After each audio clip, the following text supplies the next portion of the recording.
Give a nigga a break. Give a nigga a break. How much more can I take? Give a nigga a break. Give a nigga a break. Give a nigga a break.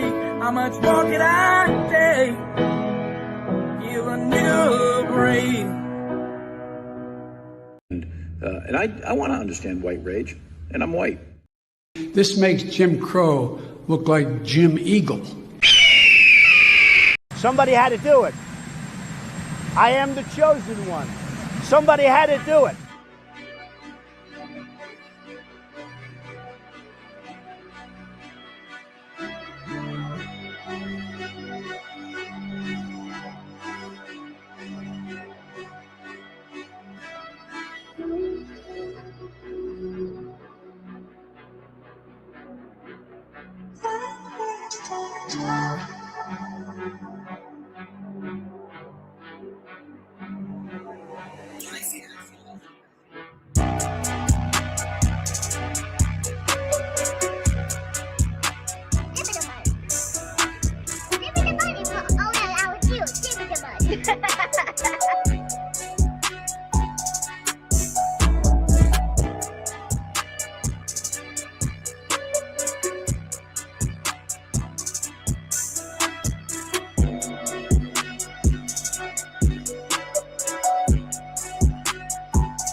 I run the daycare center now. And who gave you permission? My boy Tampon Tim, aka the fraud father, gave us the green to open this here quality leering daycare. So we ran with it. The rest is history. You realize the sign? It spells learning, not leering. Well, this is the first thing the children learn.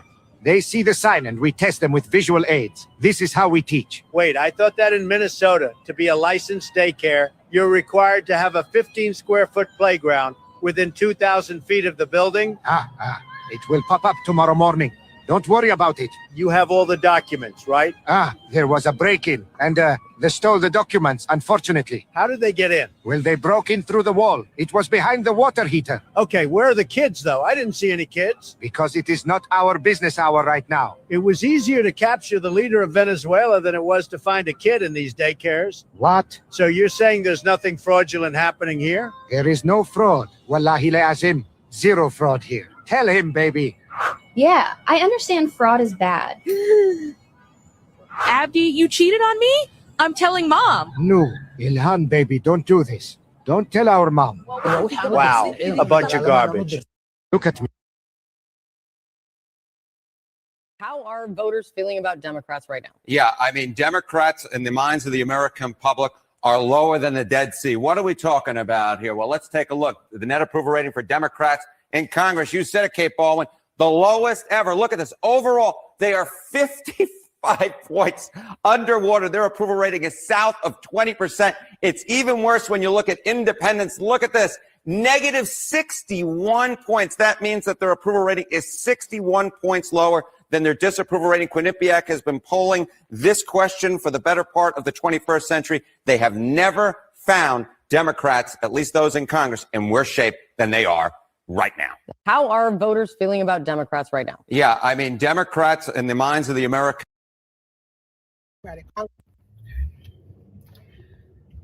Okay, guys, I just got this. House Minority Leader, Congressman Hakeem Jeffries out of Brooklyn, has pulled together an emergency Democratic caucus meeting at 2 p.m. Eastern.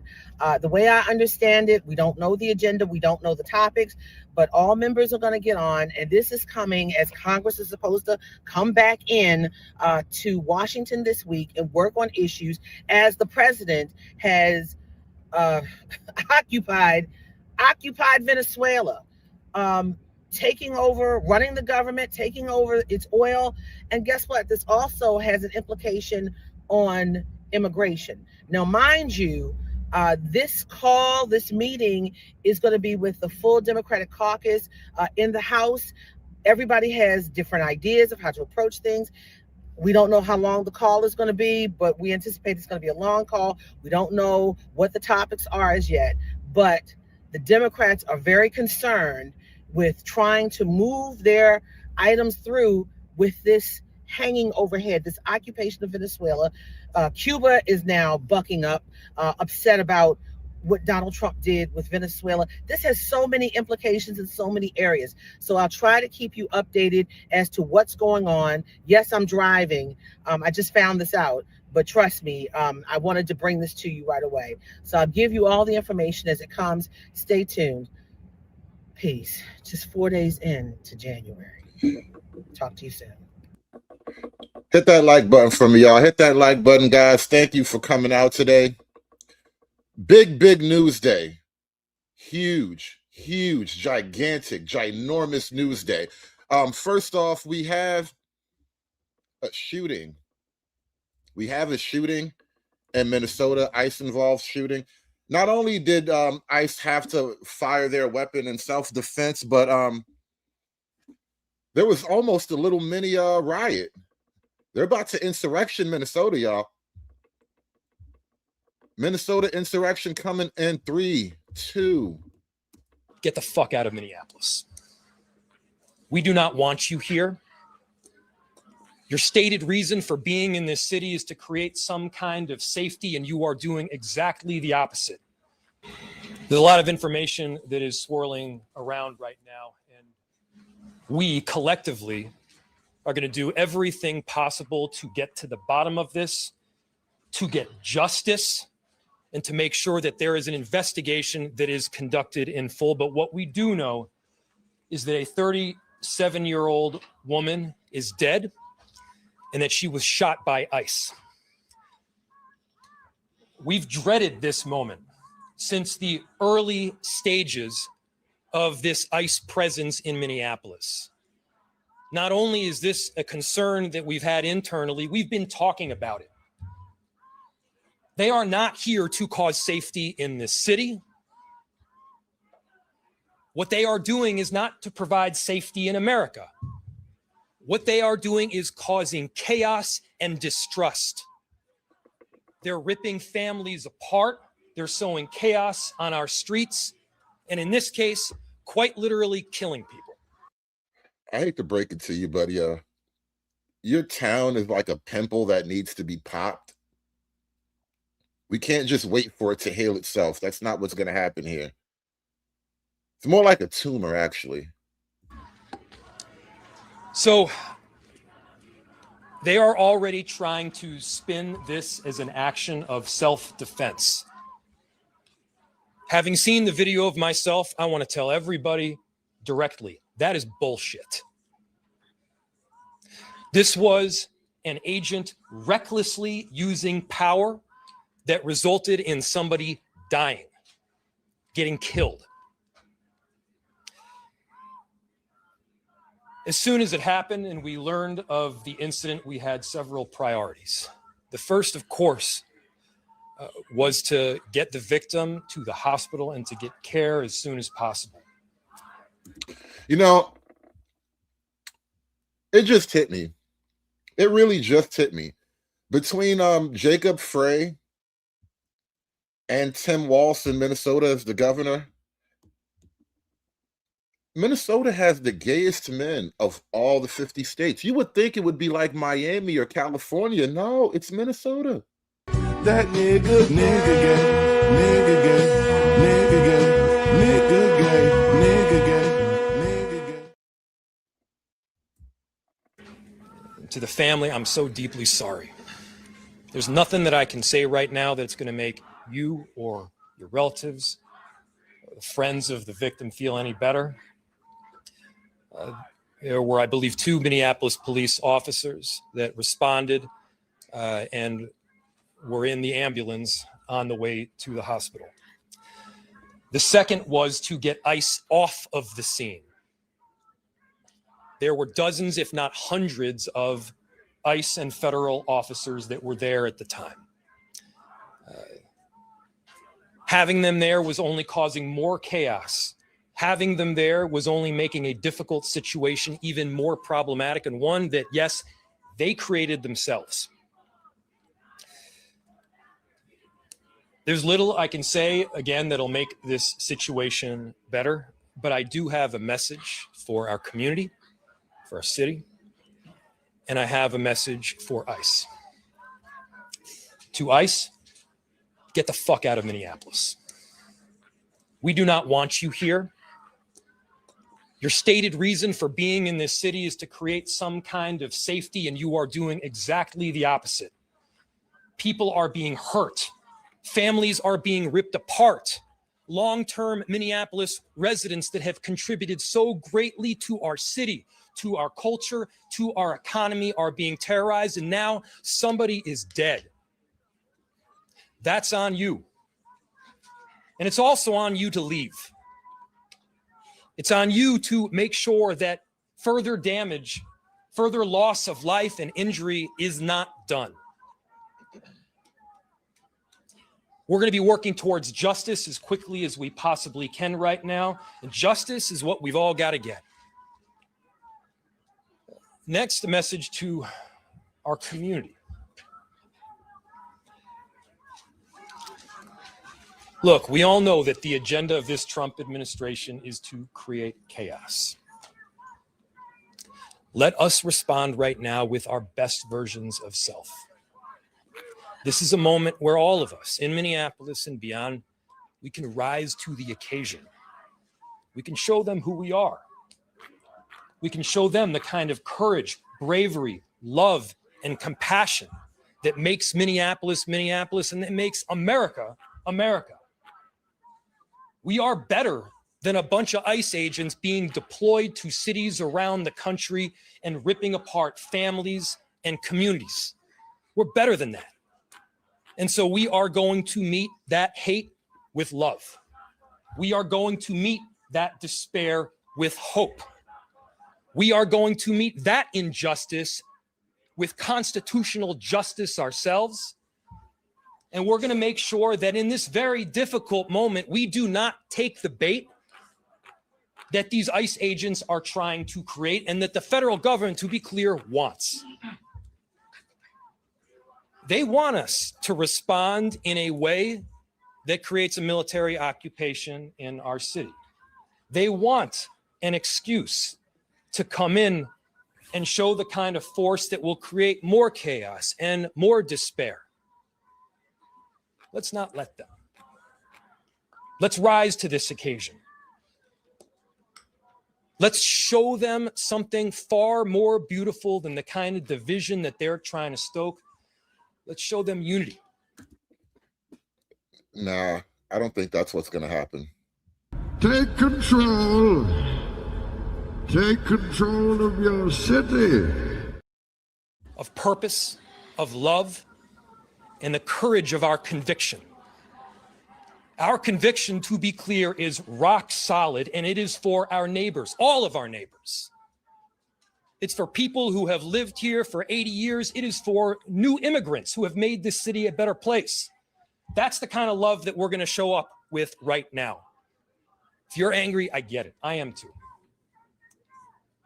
If you're feeling that kind of despair, it's understandable. Let's show them who we can be. Let's show up with peace, to march, to protest, to hug one another, to love all the way with peace. You know, it's really crazy. Just the complete difference in energy and Jacob Frey right now versus Trump the other day when they caught Maduro. I mean, Trump damn near crip walked on stage. It was just all glory, all just energy, swag. Like, what the hell are you gonna do? You know what I mean? And now you got this guy. He's like, we're gonna fight with love. All right. When Trump sends his thugs to come arrest us and break up our families, we're gonna hug it out like little bitches. It's just a totally radically different type of energy. Do not give them what they want.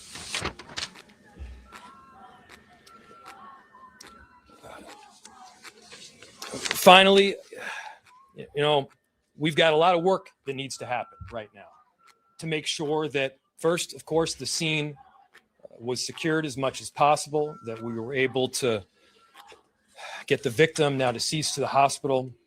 We've got a lot of work to do in the coming days. I want to thank our city enterprise for the work that they have done, but more importantly, what they're about to do, because this is going to be heavy and our city has been through a lot. We also know that we're prepared to do right for people. Among them is our chief of police. I'll invite him up. My name is Brian O'Hara, BRIANO''HARA. I am the Minneapolis Police Chief. This morning, Minneapolis police officers received a report of federal law enforcement being involved in a deadly force incident, meaning shots had been fired. Minneapolis police officers responded to the scene. We arrived and found a woman with a gunshot wound to the head. Life-saving measures were performed at the scene, including CPR. The woman was transported to Hennepin County Medical Center, where she has since been pronounced deceased. The preliminary information that we have indicates that this woman was in her vehicle and was blocking the roadway on Portland Avenue, midway between 33rd Street and 34th Street in the city. At some point, a federal law enforcement officer approached her on foot and the vehicle began to drive off. At least 2 shots were fired. The vehicle then crashed on the side of the roadway.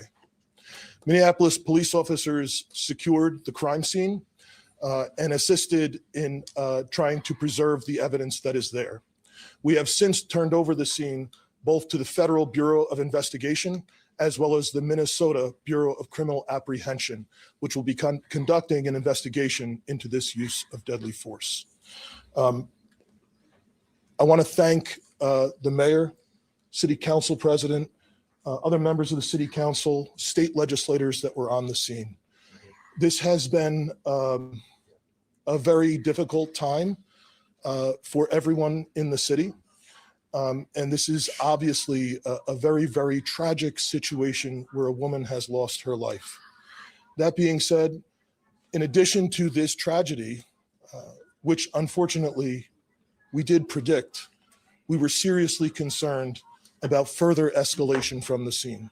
And I want to thank the elected officials that came themselves to help us prevent that from happening, as well as the individuals on that scene that remained peaceful and that abided by law enforcement instructions so that we could preserve that scene and ensure that a full and transparent investigation can take place. That being Yeah. That's all great. Let's take a look at the actual evidence, y'all. Let's take a look at the actual video.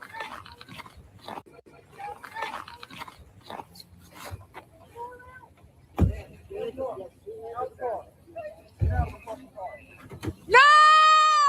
No! Shame! Shame! Oh my fucking God!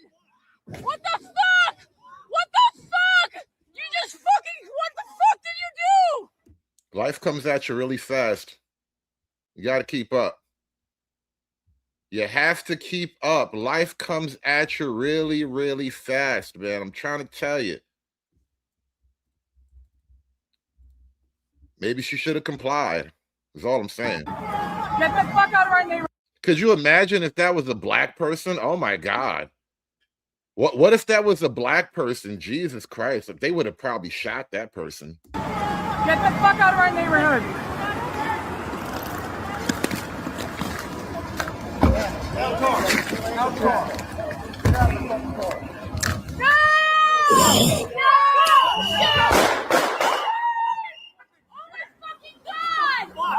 What the fuck? Dude, what the fuck? Viewer discretion is advised.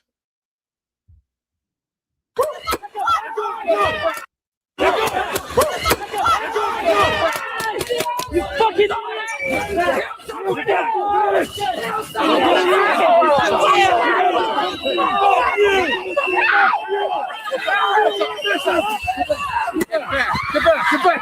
Get back.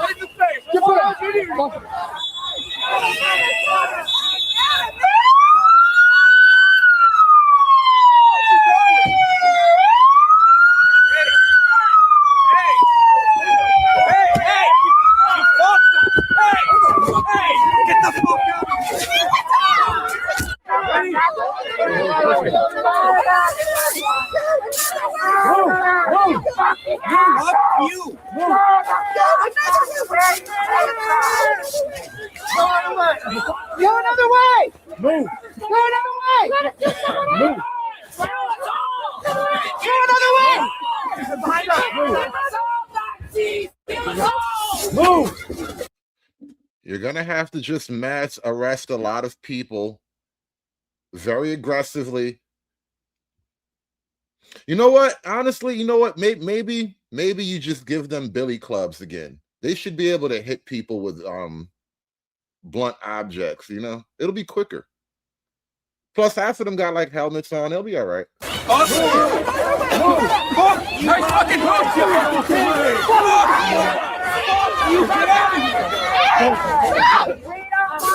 Get out of the way! Get out! Chris, get out the way! Get out the way of the truck! Move! Fuck you! Fuck you, people! Fuck you! Nazis! Nazis!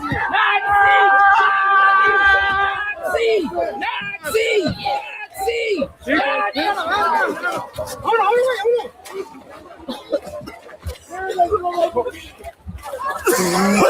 Brings back memories.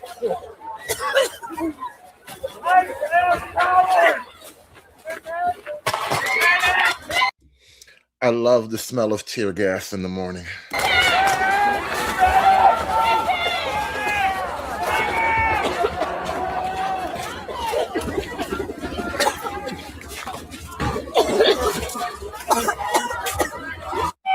What are you doing? Breaking families, man!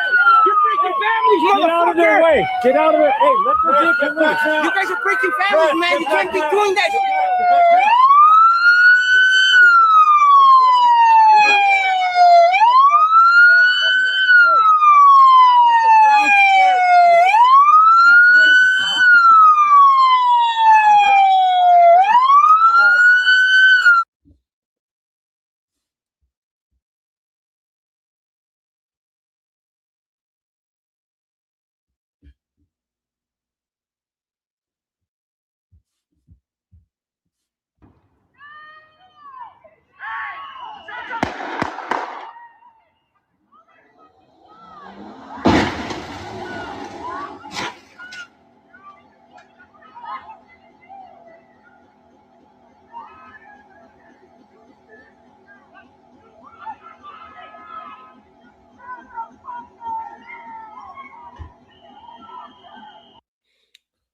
Now, remember, everybody, and first off, shout out to the Majestic. Thank you guys for supporting the show. Please hit that like, share button. Please share the video.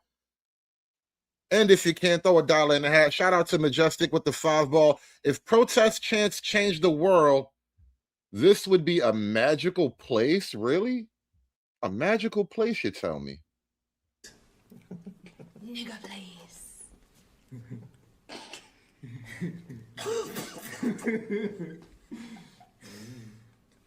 Serious. Now, I want you guys to understand this is all because a giant fraud scandal was uncovered in Minnesota. It's actually technically a national fraud scandal, pretty much centered around the Somali community in particular. All across the country, the exact same type of crime, same type of fraud being committed by a particular ethnic group. And their largest, most densely populated region is Minnesota, which they claim was promised to them 3,000 years ago. It's all too much, y'all. Against fraud. The performance audit shows the Behavioral Health Administration sent millions of dollars out the door in grants without making proper checks into who was receiving them. And that is not even the most jaw-dropping finding. Lou Raguse has tonight's top story. Lou? Julie, according to the nonpartisan legislative auditor, this is another case of mismanagement of taxpayer money. But perhaps the most explosive revelation is that managers within DHS, the Department of Human Services, tried to cover their tracks by backdating and creating new documents. But I do want to talk about what a serious issue this is and how it is, frankly, unacceptable. Another sobering report by the Office of the Legislative Auditor, this one concerning the Behavioral Health Administration within the Department of Human Services, which issues grants to providers treating mental health and drug and alcohol addiction, hundreds of millions of dollars each year. The audit found them issuing grants to applicants without a bidding process. So what we saw is that there was multiple entities that could have been eligible, and they chose not to provide a justification for why they were picking those. This report is quite stunning. One outrageous example, the auditors found a grantee that was paid $672,000 for 1 month of work without any info on what they do. And the audit says the grant manager who paid it then left DHS a couple days later and became a paid consultant for that company. To me, that's criminal. Auditor Judy Randall says she was most shocked that during the audit, multiple DHS managers backdated or created new documents to try to cover their tracks. Frankly, in the 27 plus years I've been with OLA, I have never seen this before. I will say we have had suspicions periodically, but we have never been able to prove it, to document it.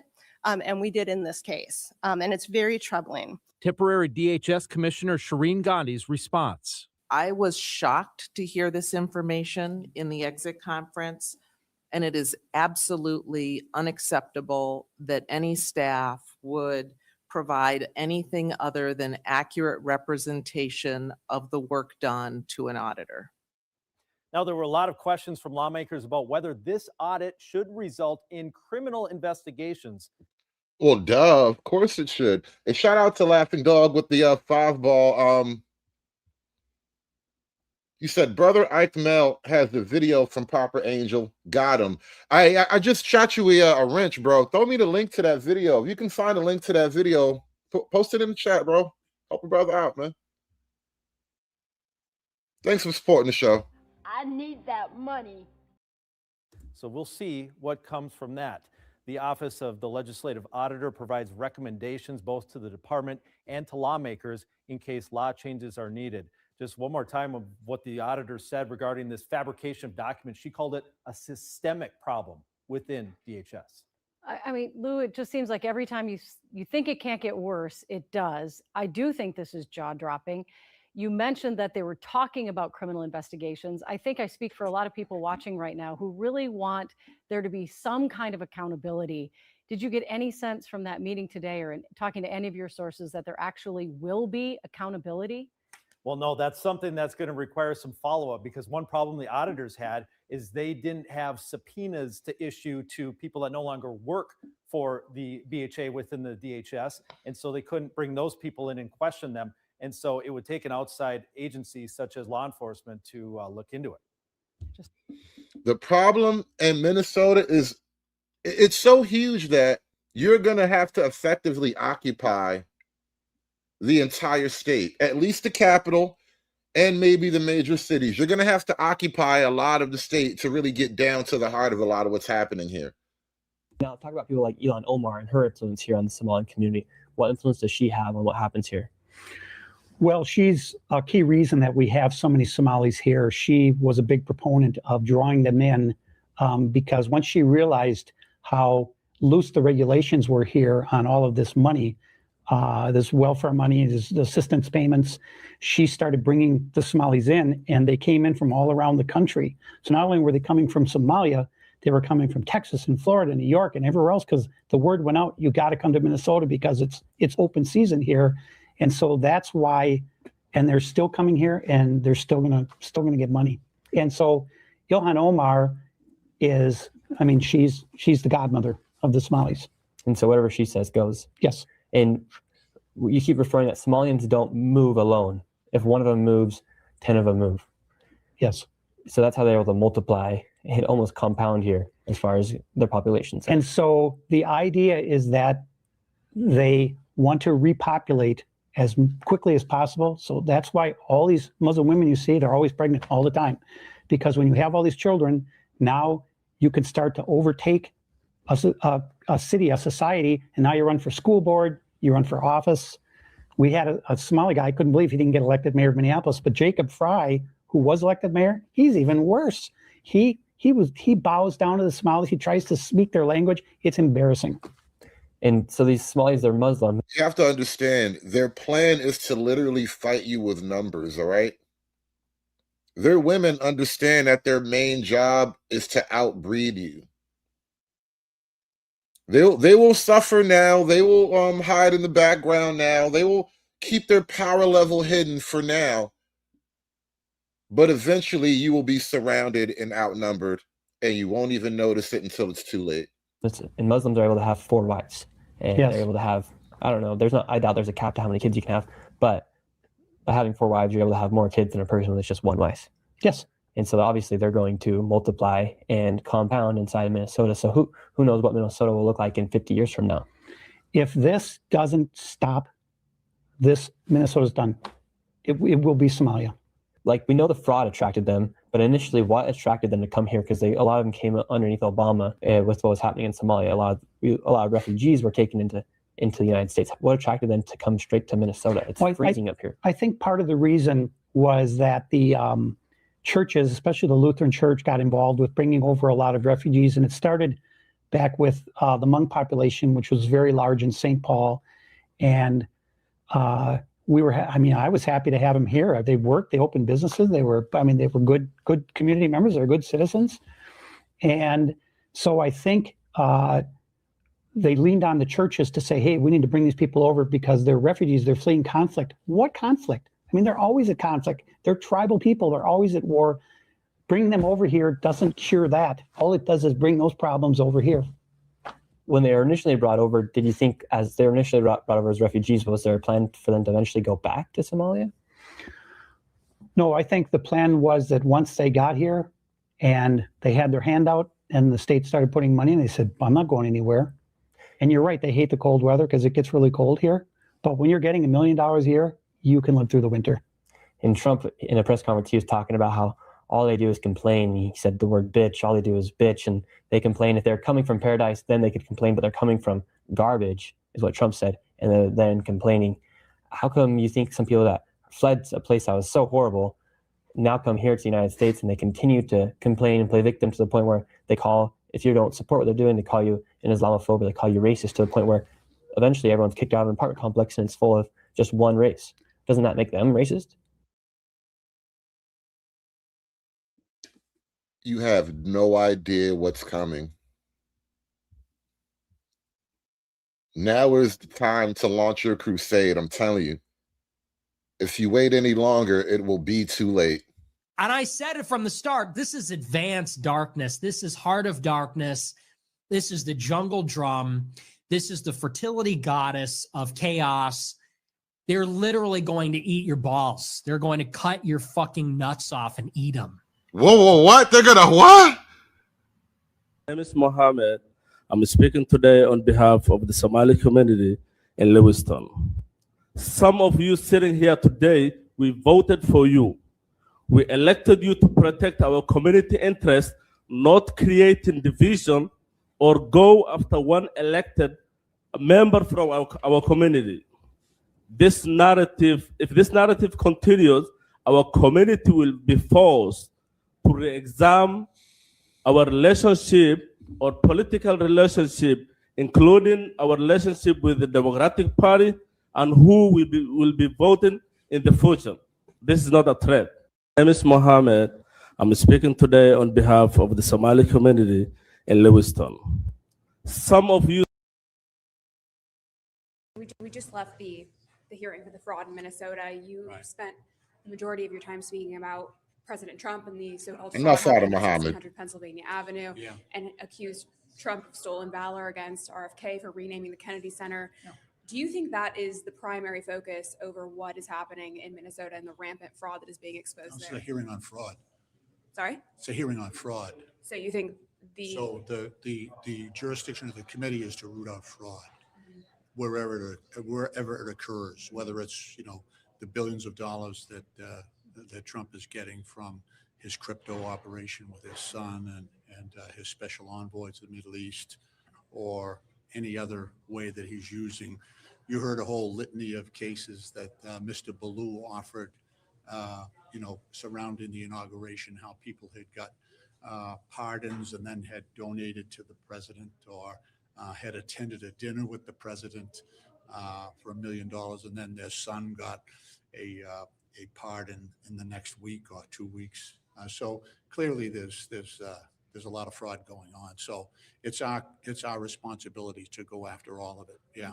And the example of the Kennedy Center is self-explanatory. He had nothing to do with that, right?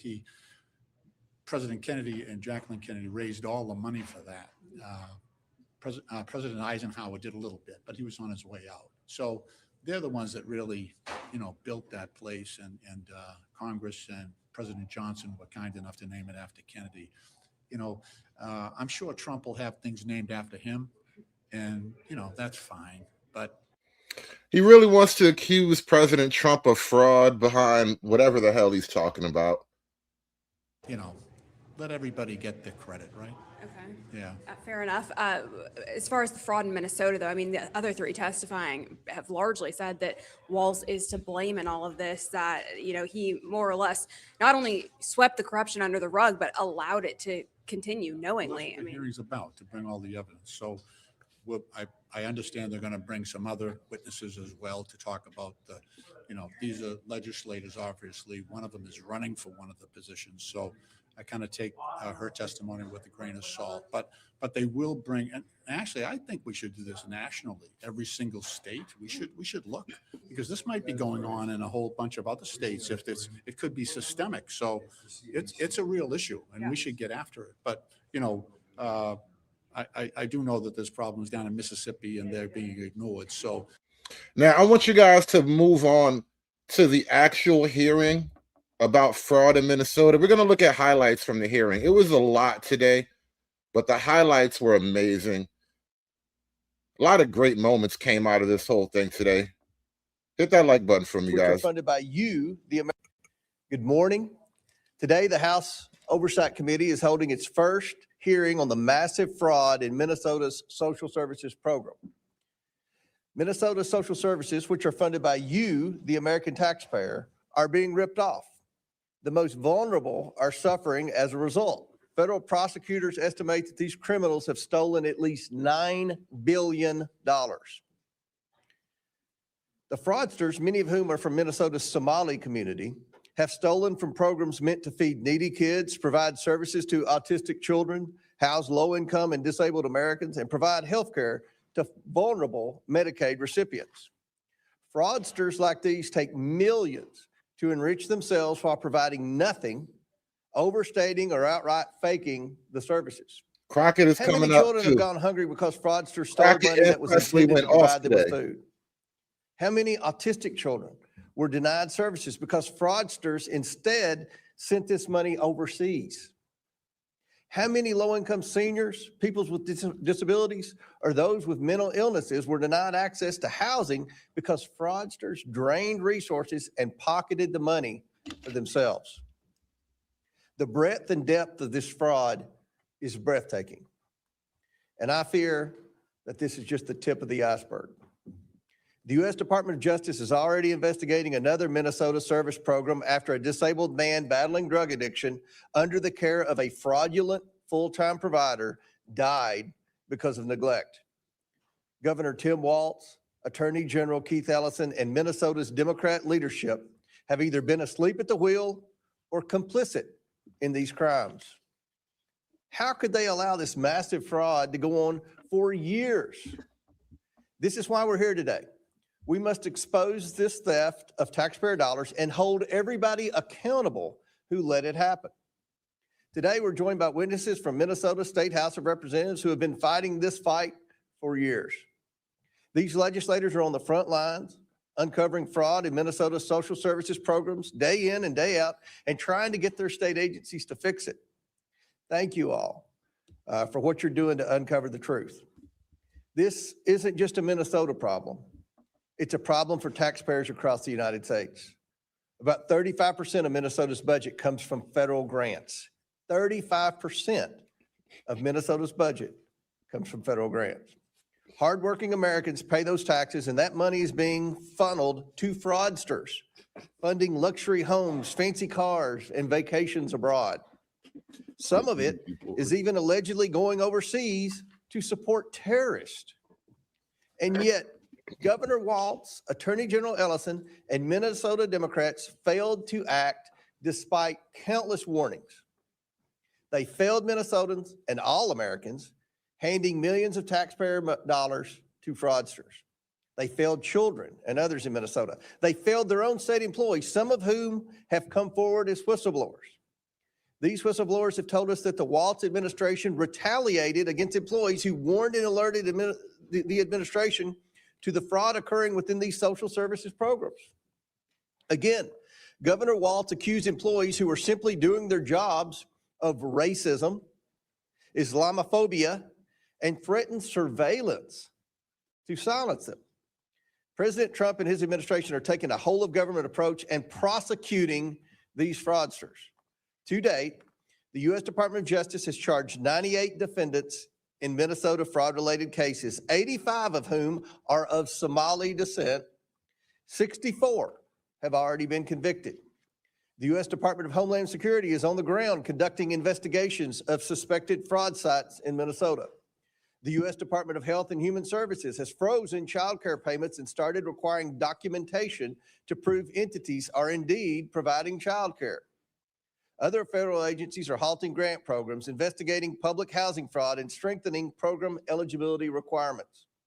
The American people demand jail time for those who stole their hard-earned money and accountability for officials who sat by as resources were drained. Congress must ensure there is change and accountability so this does not happen again. I look forward to hearing from our witnesses today. Americans, thank you all for exposing this critical issue. And with that, I yield to Ranking Member Garcia for his opening statement.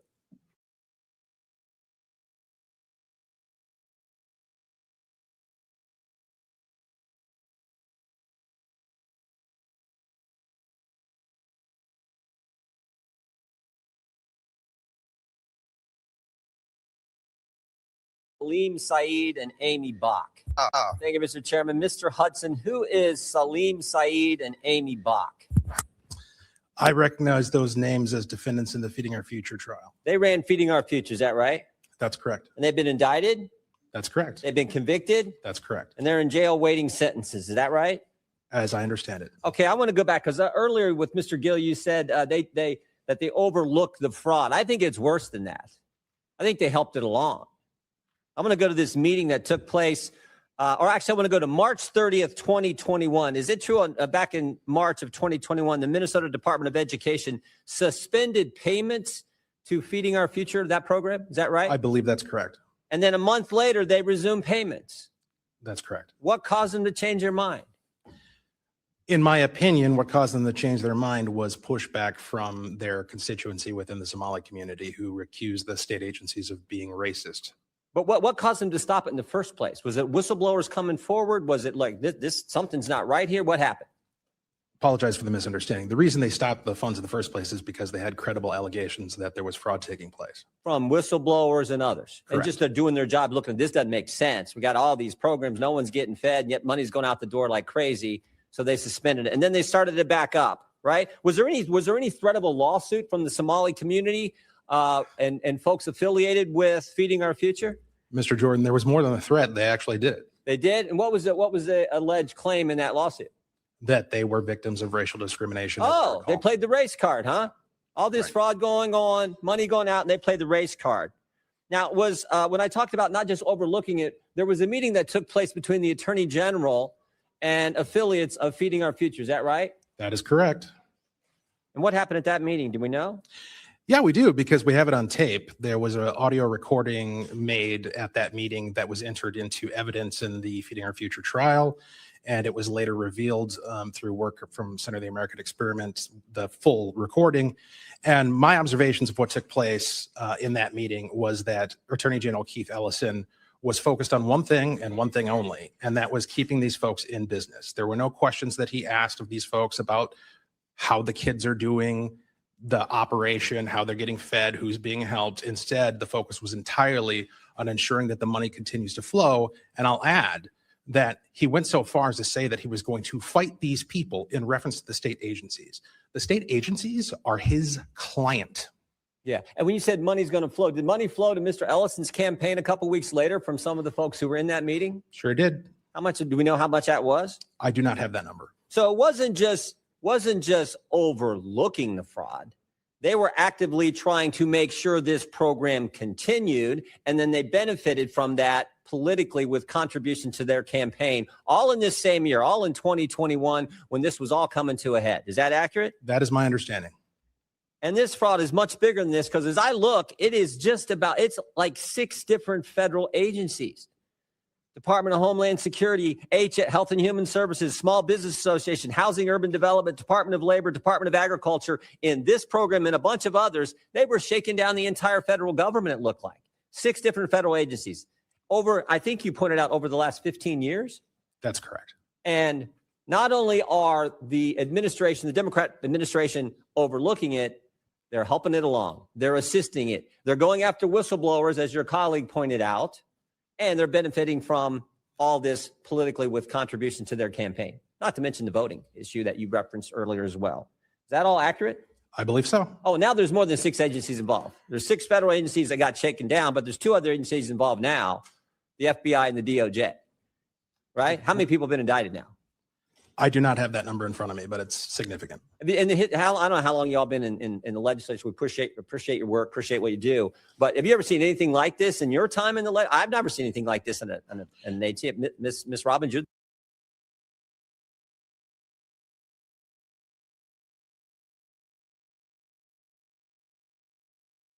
You remember Keith Ellison is actually Obama's guy. This fraud thing is going to blow a gigantic hole in the entire Democrat Party.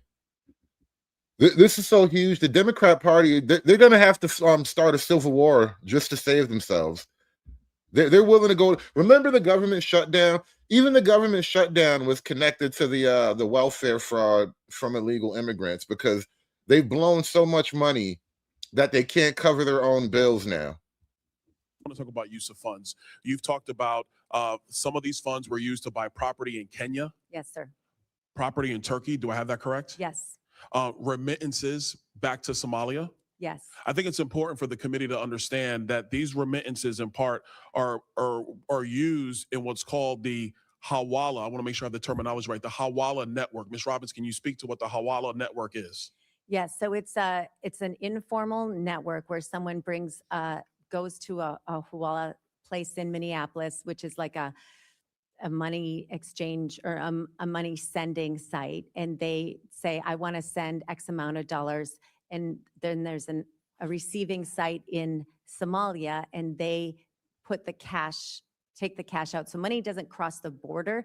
It's an order for money here that gets transmitted to Somalia. For the time, because I'm out of time, I want to expound. In Somalia and other parts in the Middle East region writ large, a Hawala network is it's a bunch of money exchangers, hand to hand, not bank account to bank account. Exactly. And what is clear in Somalia and other parts is that Al-Shabaab, the largest Al-Qaeda affiliate in Somalia, they have their hands all through this network. So taxpayer money, United States dollars that are being remitted into Somalia in part have been utilized or have fallen into the hands of Al-Shabaab. Do you think that's a correct assessment? Yes, we have plenty of evidence of that, from money directly going to Al-Shabaab, but then also indirectly because they take a cut of whatever gets sent to Somalia. Thank you so much, Chairman. I know I'm over. Thank you for the additional time.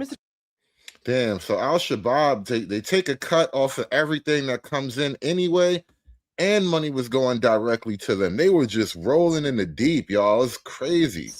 About could exceed the size of GDP in Somalia. The size of its economy is what we're talking about. So let that sink in, the amount of fraud we're talking about. My first question is this, Mr. Balyu, this afternoon. Should Somalians in Minnesota be required to speak English, their citizens? Yes or no? Should they be required to speak English if they're American citizens? I think that question is really inappropriate. Should they? It's not inappropriate. This is the United States of America. Do you speak English? Should Americans speak English? Citizens speak English? Yes or no? Point of inquiry, is English the official language of the United States? It's a question. Mr. Chairman, I'm being interrupted That's again not a by valid another. parliamentary inquiry. I would like to Is reclaim that my a time, citizenship Mr. Chairman. requirement? Mr. Chairman, I'd like to reclaim my so time. she's That asking seems the to be a witness- popular she's asking- theme Not a today. valid, that's not a He's asking- valid I inquiry. just- First off, Nancy Mace went like high level, ultra sane Karen today. And second of all, there's a weird looking black chick way behind her. It's a Stop point of the inquiry. clock. Women That's have not a a right to valid speak in inquiry. this committee. Conservative She's women have the right to asking- speak she's here asking and the not be witness- interrupted Day by late, my not male short. colleagues. Ms. Presley's already got Mr. that in as a Chairman, victory slot. I would Mayor like to recognizes reclaim Ms. my Mays. time. But I lost like 10 seconds there. Okay, we'll give you 10 seconds. What's going on right there? What color is that hair? Is that purple lipstick? What is that back there? It's like a female boogeyman. Okay, my next question is, should Somalians who committed fraud be denaturalized and deported, Mr. Balyu? Again, Yes I'm not or sure no? that's an appropriate question because the majority of Somali So if you Minnesotans commit are fraud in citizens. this country and you are here from Somalia, you don't believe they should be denaturalized and deported. How Again, much most- fraud would it take for you to want to denaturalize and deport someone who committed fraud in this country? How much? Again, A Ms. billion? Mays, 9 billion? 19 billion? What would it take for you? most Somali Minnesotans are citizens. Right. And the ones that committed fraud, the question was, if you understand English, should be those who committed fraud, should they be denaturalized and deported? The Somalians who are here, the ones that can't speak English. Yeah. So under U.S. law. Okay, the my next basis- question for Excuse me, you Can I please finish the is, question? no, you can't because you're not answering the question. My next question is, this is yes or no.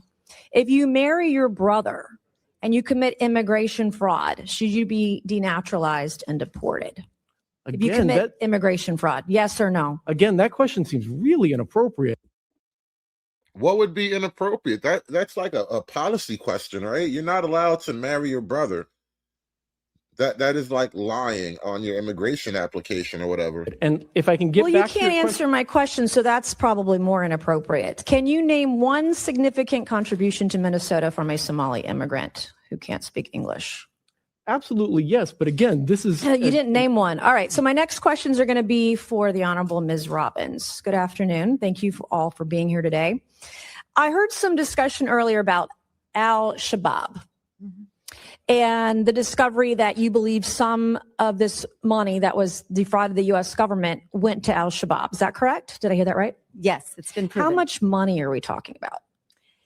We don't have an amount. So there's been specific cases where it's been charged where we have an amount, but then of the millions that go to Somali over the years in remittances, a portion of that we understand is taken as sort of a tax or corruption by Al-Shabaab when it enters the country. Can But you explain to us who Al-Shabaab is?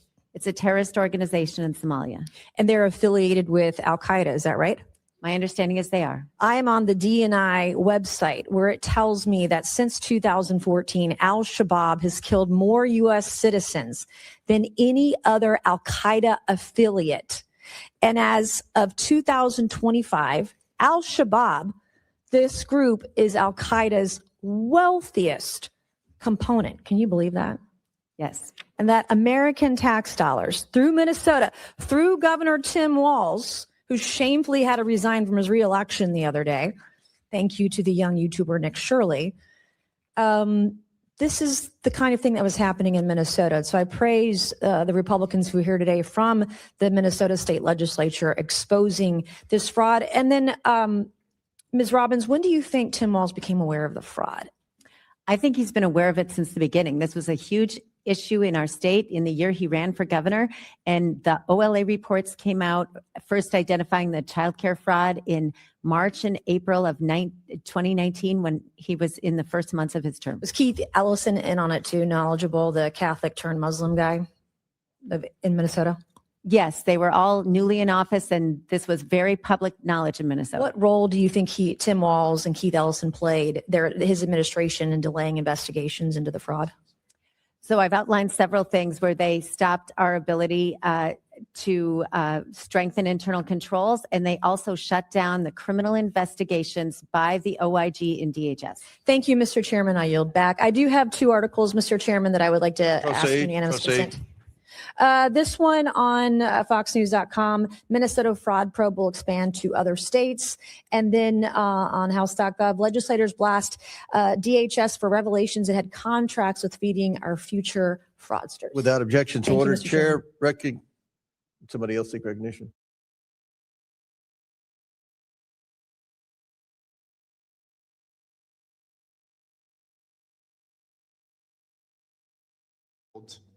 Let me ask you, does large-scale Somali immigration make Minnesota stronger or weaker? Certainly stronger. Certainly stronger. Do you know what percentage of Somali-headed households in Minnesota are on food stamps? No. 54%. Do you know what that number is for native Minnesota-headed households?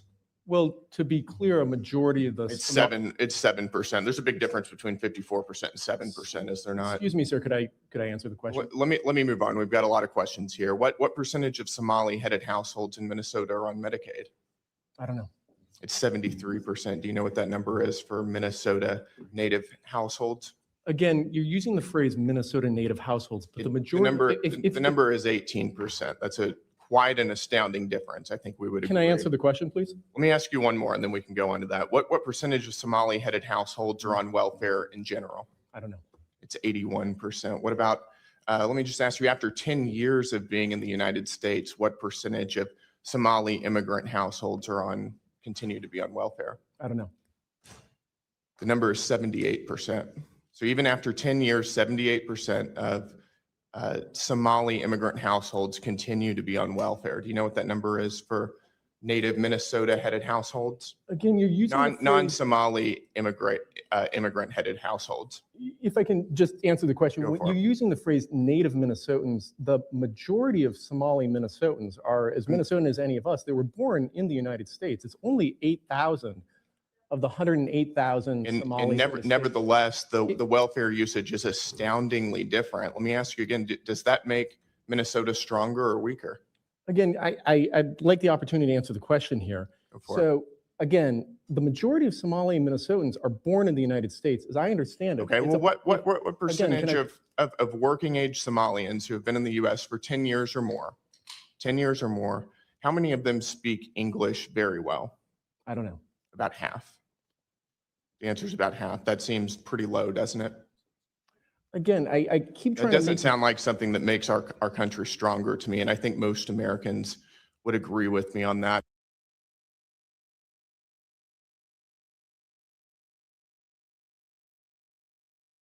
Whip Emmer, Representatives Finstad, Fishback, and Stauber of Minnesota are waived on the committee for purpose of questioning the witnesses at today's hearing.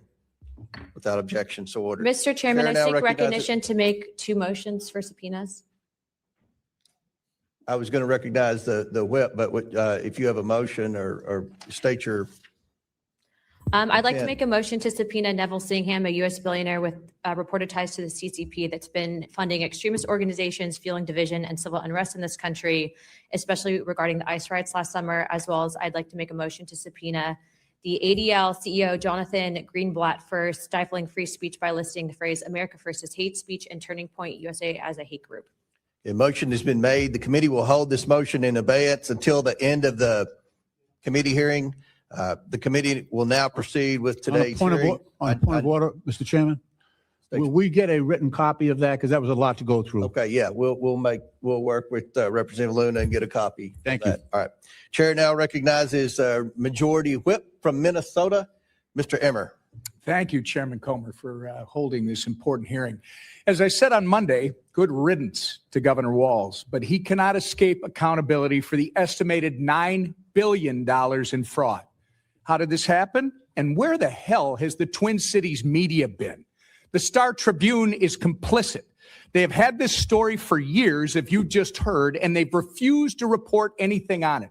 In fact, they continue to try and cover up. Our Minnesota Republican colleagues have demanded answers and accountability for years, but have seen nothing from Walz, his administration, our Democrat colleagues like Tina Smith, Amy Klobuchar, Ilhan Omar, and Angie Craig, or the worthless Star Tribune. Thank God for President Donald J. Trump for finally bringing attention to this issue.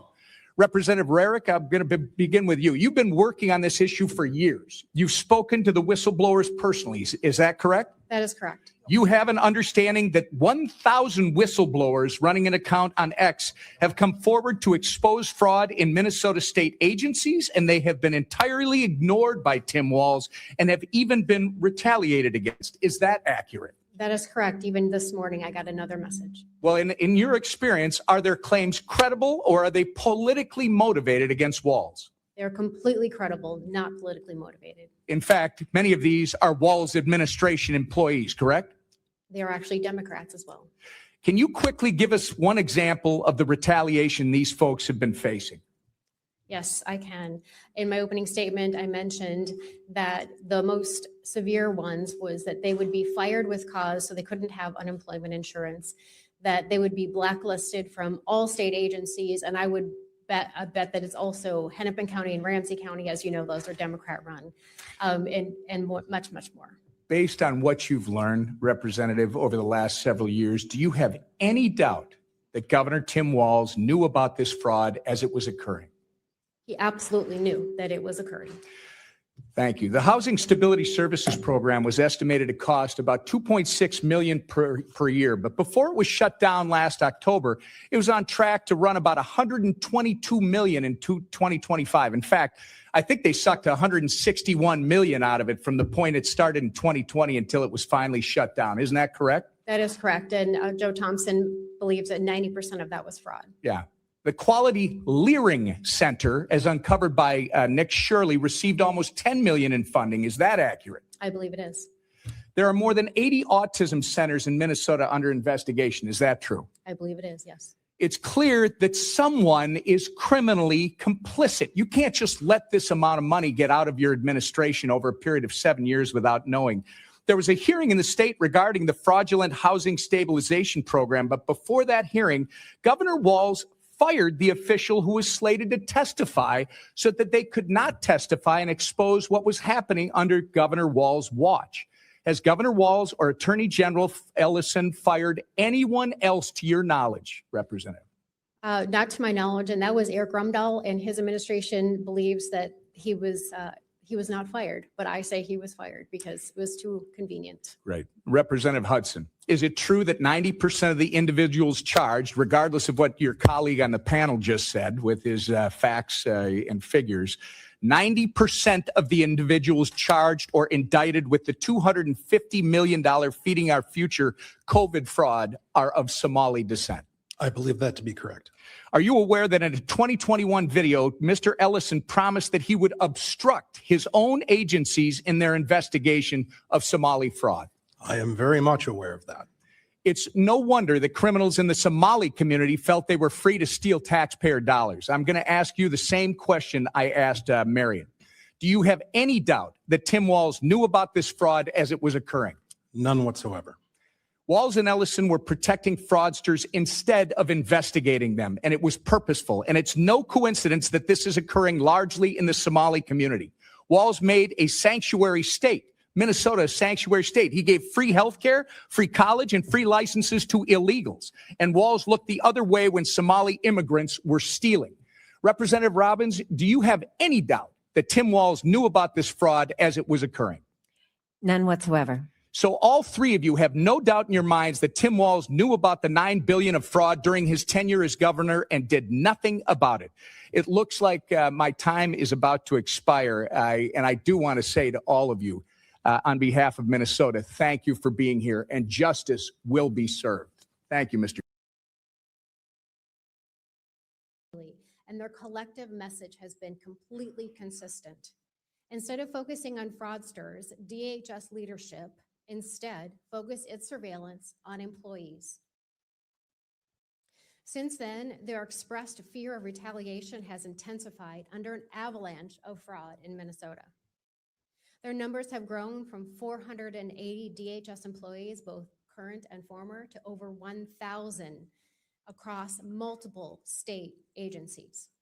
They have told me repeatedly how grateful they are to the House Fraud Prevention Committee for focusing our attention on fraud in the state programs, using their inside information while keeping them completely protected. They have explained that they live in a constant state of fear of retaliation. One only has to look at what happened to Faye Bernstein to understand why. In a very recent Newsweek article dated December 13th of 25, Ms. Bernstein, a former compliance specialist, stated, Minnesota DHS functions in the opposite manner as you would think. Employees who suggest improvements or, heaven forbid, report fraud then face significant retaliation. The messenger is shot. In 2019, Bernstein said she alerted Minnesota DHS officials to sloppy contracting practices that were not legally compliant. But it's not what most people would even consider fraud. She says she was later escorted out of the building, faced lengthy investigation, got trespassed from all DHS owned and leased properties, and received involuntary transfer to another state agency. So she says, I want to jump over to Tim Walz real quick. Apparently, he actually did activate the National Guard. Commissioner Bob Jacobson, Colonel Schaefer of the Minnesota National Guard, and Colonel Bogojevic of the Minnesota State Patrol.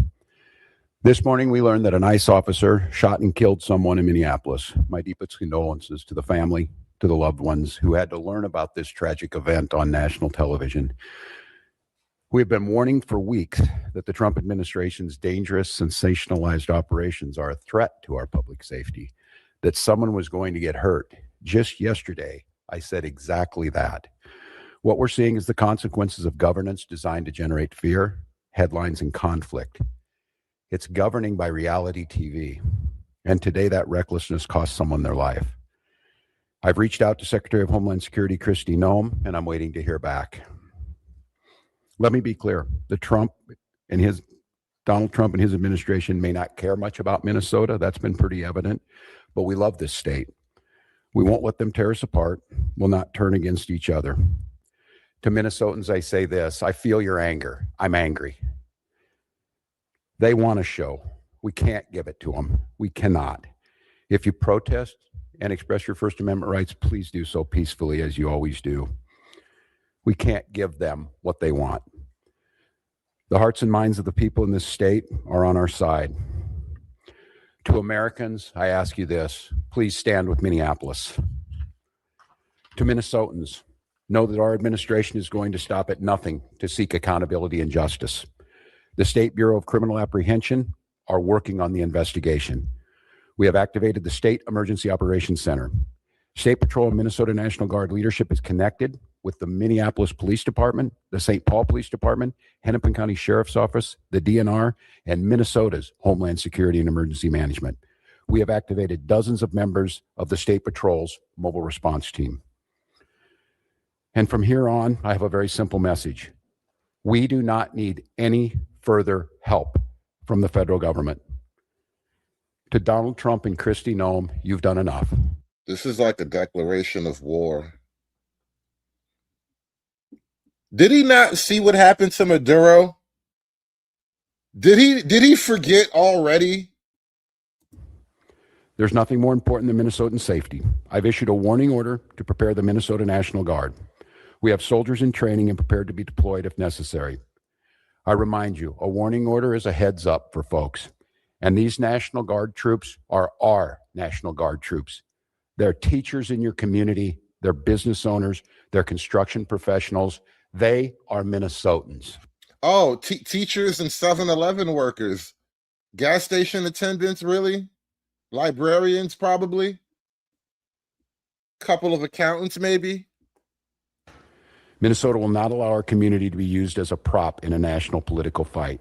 We will not take the bait. We will continue to update you, Minnesota, as we get more information. Now I'd like to turn it over to Commissioner Bob Jacobson of the Minnesota Department of Public Safety.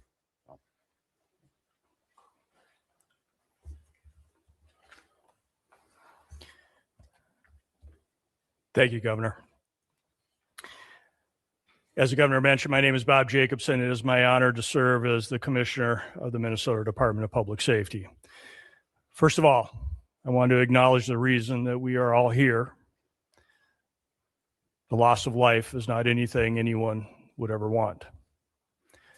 We fully expect that the community will want to peacefully demonstrate their anger or frustration. Minnesota residents and visitors have the right to peacefully demonstrate. We recognize that demonstrations are often driven by strong emotions, beliefs, and certainly a desire to be heard. Our role is to help ensure everyone can express themselves without anyone getting hurt.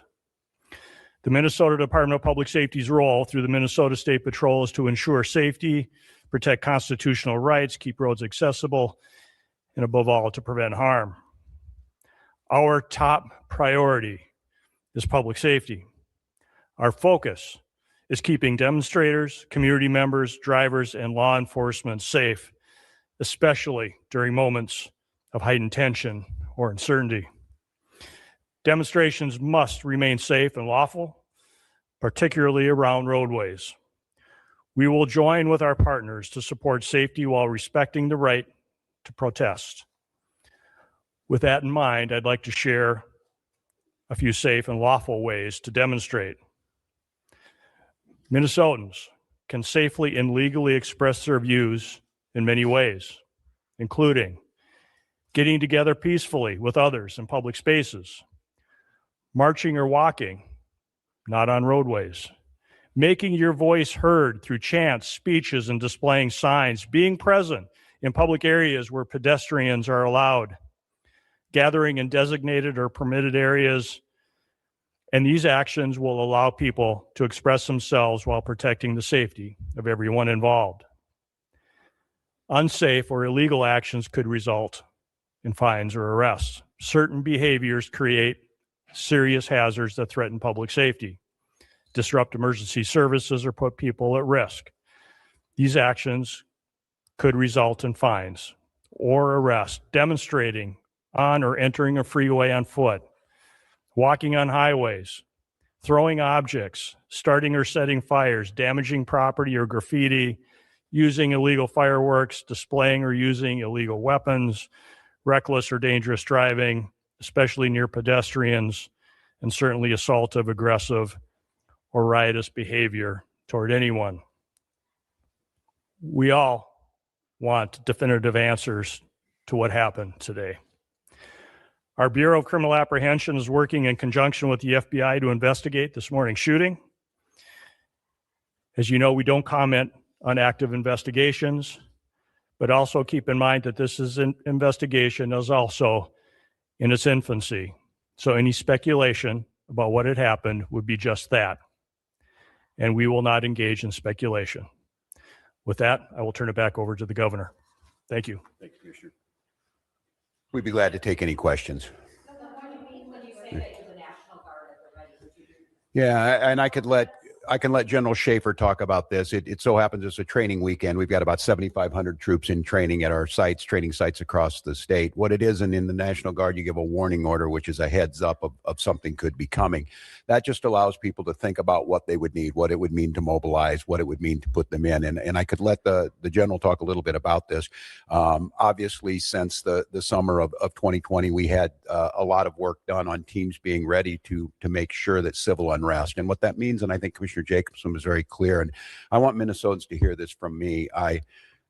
The desire to get out and protest and to speak up to this administration of how wrong this is, that is a patriotic duty at this point in time, but it needs to be done safely. And I think the commissioner simply just laid out some of those parameters. We can do that. This is the peaceful resistance that we need.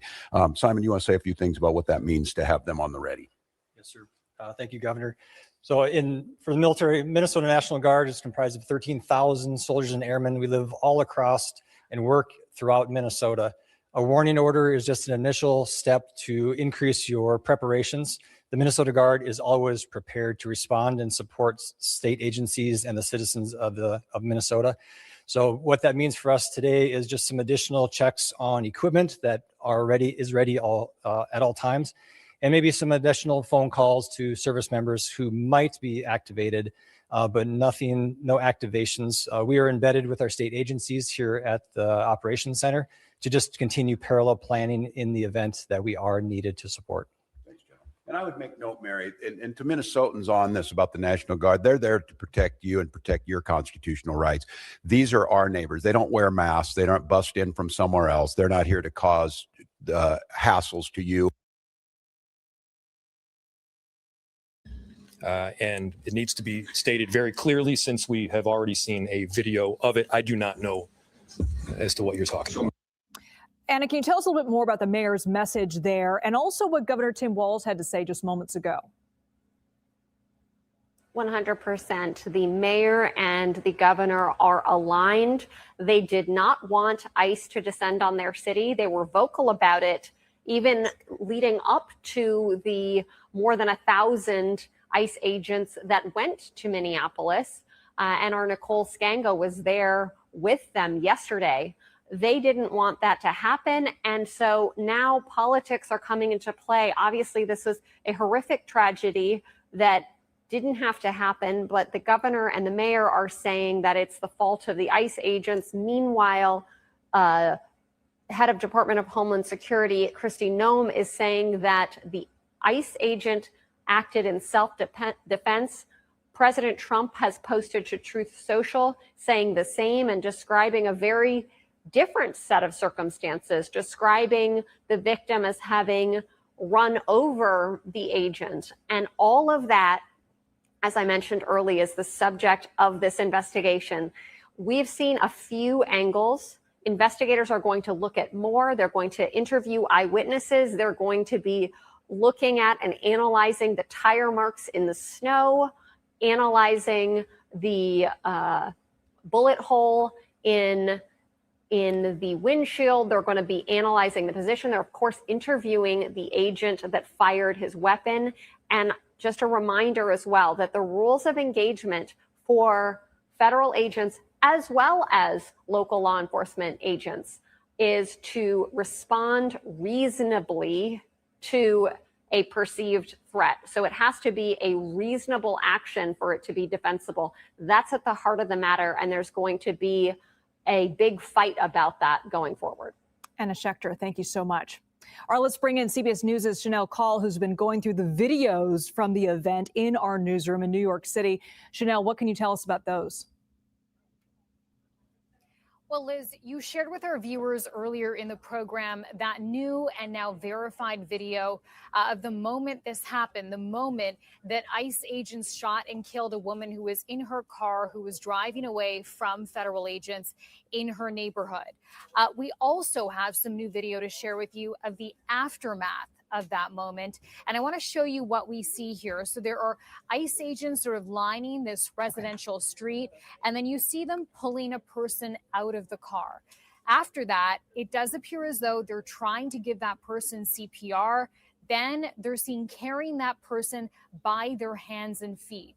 Now, we were there on the scene, and our local crew there spoke to a witness about what they saw and heard. Take a listen. They were not allowing EMS to come with in timely manner. They were DHS and them. They were blocking the roads and not letting EMS come with like time and like the ambulance. They just kept the roads blocked for a very long time to the point the body has to like literally get carried out the way it did. So, Liz, the big question now is what really happened in the moments that led up to that shooting? And Anna was talking about this as well. There are so much unknown factors right now, but we are hearing two very different accounts of what may have happened. I'll show you first on my screen here what DHS is saying and how they're characterizing this moment today. They said that riders began blocking ICE officers and that one of those violent riders weaponized her vehicle, they say attempting to run over law enforcement officers in an attempt to kill them. And then Liz characterizes this moment as an act of domestic terrorism. Obviously, a very different picture than the one that we're hearing from folks on the ground that our local crews have been speaking to. Many witnesses are saying that is not what they believe happened. And then when we talk about the reaction on the ground there as well from law enforcement and local officials, law enforcement during that press conference this afternoon said, based on what they know and they understand, it does not appear that someone actually rammed anyone.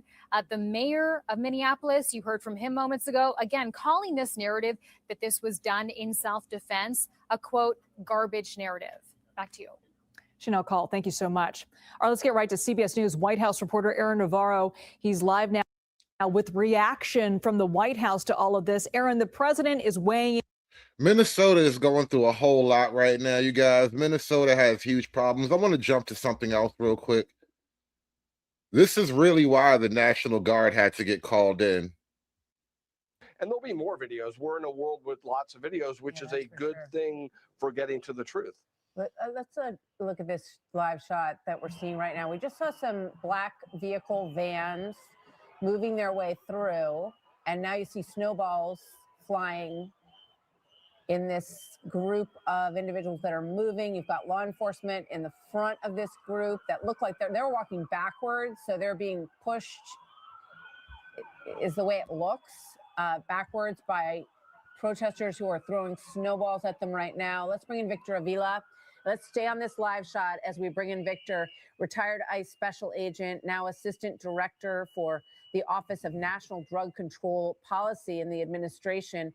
Victor, thank you for being here. I don't know, can you see what we're seeing live on screen right now? Are you able to or not? Yes, I can see it, Martha. And there'll be more videos. We're in a world with. I want to bring in Mike Tobin because he's down there on the street where this is happening.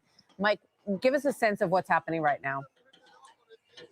Well, it seems to be what happened is that the law enforcement decided to pull out. And I've seen that before with different riots or protest situations where they decide to take the law enforcement out and remove the line. Remove the idea that these people have something to protest against. So as the law enforcement pulled out, the crowd of people came north in this direction. They're throwing a lot of objects. I don't know if you saw it in the video out there. One of the larger vehicles had windows broken out of it. So we saw a lot of objects being thrown in the crowd here. Again, we're ballparking at about 400 strong. By the way, I see some of the people with the black hoods and the face masks, indicative of Antifa. But that would be... you can never tell. They don't have a uniform. They don't carry cards when they're with Antifa. They just kind of dress that way from time to time. But what you have at the situation or at the scene here where the shooting happened, the crowd is largely dissipated.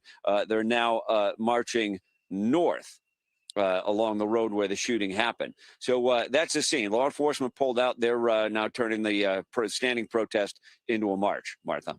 Well, thank you very much. Mike Tobin's on the scene. Hey, Sean Hannity here. Hey, click here to subscribe to Fox News YouTube page and catch our hottest interviews and most compelling analysis. You will not get it anywhere else. Refusal to participate is not an reclaiming my expression. time, reclaiming Refusal my time, to reclaiming participate my time. You is know not the an rules of expression committee? one way or Do you the know other. the rules of committee? This is my I know time. that I am Do here not speak as a over member me. of the public. Reclaiming my time. You are that not, you Mr. Chair. serve. Mr. Chair. That's what I know. You are not in order with the rules of the committee. This is my time. This is my time. And I it's ask our the dollars. questions and you answer, but you're too much of a coward to answer. So we're going to move on.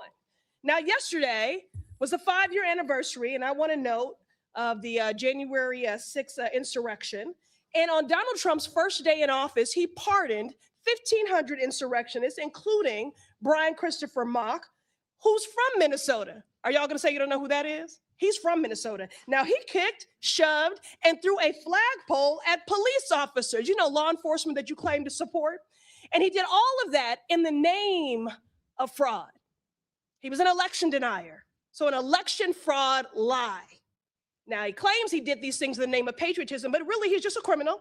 So raise your hand if you oppose Trump's pardon of this Minnesota individual. Ma'am, this grandstanding nonsense This is not grandstanding. exactly This is what accountability. Minnesotans hate about D.C. This is accountability, and you are hypocrites. So again, I will take your Thanks for refusal. demonstrating my opening Mr. statement. Chairman, Reclaiming order, my decorum. time. She's off the Reclaiming rails. my time. I'm not off the rails, please. You are Enough totally with your off the tropes. rails. Nancy, Order. enough with your tropes. Give me my time back. Order, Mr. Chairman. If Republicans didn't were come here to be serious about accused reclaiming by somebody who's supposed to serve me. You serve me and my constituents. You have no time left. You You're don't get to over time. accuse me of things that You're you over do. time. You're out of Order. time. Reclaiming my You're out of time. time. You're You're out of time. We're done here. Mr. We're done. Chair, Touch I in on lost time. at least You 10 didn't lose seconds. any She's out of seconds. time. Time's Restore expired. time. Out of order My and time out is of not time. expired. Ms. Presley, You you've all are already very secured your unserious. MSNBC spot tonight. I'm Your not time's I'm required. looking for Chair accountability, recognizes Miss and you Mays want to You're run gonna be from so the South good on Carolina. MSNBC. Chair of your recognizes king Miss Mays. and this administration. Thank you, Mr. Chair Chairman. recognizes Miss And Mays. Mr. Chairman, I agree. She's don't going to be care a great about host on hungry children. You wanna be MSNBC. cutting This is back? my I time. wouldn't want to jump I in front of reclaim Miss my Mays if I time. were you, Miss I Presley. reclaim my time. This is my time. I wouldn't want to interrupt Miss Mays. It's her time. Chair recognizes Miss. Oh. Mr. Chair, she You're did out of not order. get all of her time. Mr. Chairman, She she's wants to still out of insult us for order. 10 more seconds. What do Your we have time to is do to expired. get this Chair- woman in order? Her time is expired. Chair recognizes You're Miss going to Mays. be great on TV. You're really good. They muted her No, mic. baby, Uh-huh. you're not. No, baby, you're not. You are not in order. You're out No, of order. baby. Goodbye. You're done. All right. Mr. Chairman, it's my Chair 5 minutes. recognizes White Miss women Mays. are We back, here. y'all. Look at that. White women are so fucking back. You look at this shit. This crazy work happening here today. Has decided. Thank you so much. I just want to make sure I level set because it seems like we want to continue to, especially as we just heard those particular articles entered into the record, we want to continue to just make it seem as if you are Somali, then somehow you are a fraudster. And this administration has decided that it wants a target on their backs. And so when my colleague, Ms. Randall, decided that she wanted to talk about the threats that are being made towards various Somali people, the reason she brought it up is because this particular side of the aisle has a tendency of if one person does something bad, especially if they are an immigrant, then we are going to cast aside that entire community. So I wanted to level set, and I appreciate your honesty because that's something that we very rarely get from my colleagues on the other side of the aisle. In fact, if we want to talk about fraud, I got a lot of fraud that we're going to talk about because we're going to get into this, but I am very curious to hear, let me ask you, Mr. Ballou, are you aware of allegations that $50,000 in taxpayer dollars have been given to someone that is currently sitting in this administration by the name of Tom Homan? Are you aware? Okay, that's a yes. I am. Okay. And last I checked, and correct me if I'm wrong if you have different information, but he was given that $50,000 in exchange for being able to provide contracts and kickbacks to people as soon as Trump was going to get into office. The DOJ was actually investigating this, but as soon as Trump got into office, last I checked, he actually said, go ahead and throw away that case. So it was a Department of Justice investigation, and he accepted the money from an undercover FBI agent in cash. Are you aware as to whether or not we ever got that $50,000 back? I'm not. Oh, okay. Are you aware as to whether or not this committee has decided to investigate that? I'm not. Are you aware as to whether or not any committee in Congress has decided to investigate the fact that we know that he took $50,000 from an undercover officer, and yet we still don't have that money, nor does he have any charges? I'm not. Oh, okay. All right. So let's get into it. We're living through the most corrupt presidential administration in American history, a $300 million ballroom, a $230 million payout from the Department of Justice because the president got his feelings hurt because he had to be investigated for being a criminal. Hundreds of thousands. You know what's crazy? Black folk eat this shit up. Black folk really do eat this shit up. But all of this just to cover up this type of shit. This is what's happening at the same time she's trying to dodge the Somali fraud bullet. Okay, it looks like they are throwing snowballs as the officers are leaving. So again, I believe it was a state patrol, and we did see some MPD officers who were leaving that scene. Hennepin County telling us that their sheriff's deputies have not been on that scene, but it looks like as officers are leaving the scene, just having some protesters or bystanders, agitators throwing some snowballs at them as they leave. We saw this earlier. We did. Yep, we saw this exact thing earlier, and this was targeted toward ICE agents at that particular time. But now, as you mentioned, this is MPD, BCA was on scene, the sheriff's department as well. And as this street is opening up here, you can see a lot of these protesters, these people in the community responding to this. And now we're having an aerial view here of what we have been seeing, what we did see earlier, and now it's once again you can see them throwing some of those snowballs at those vehicles, some of which we can see have just drove off as well. Yeah.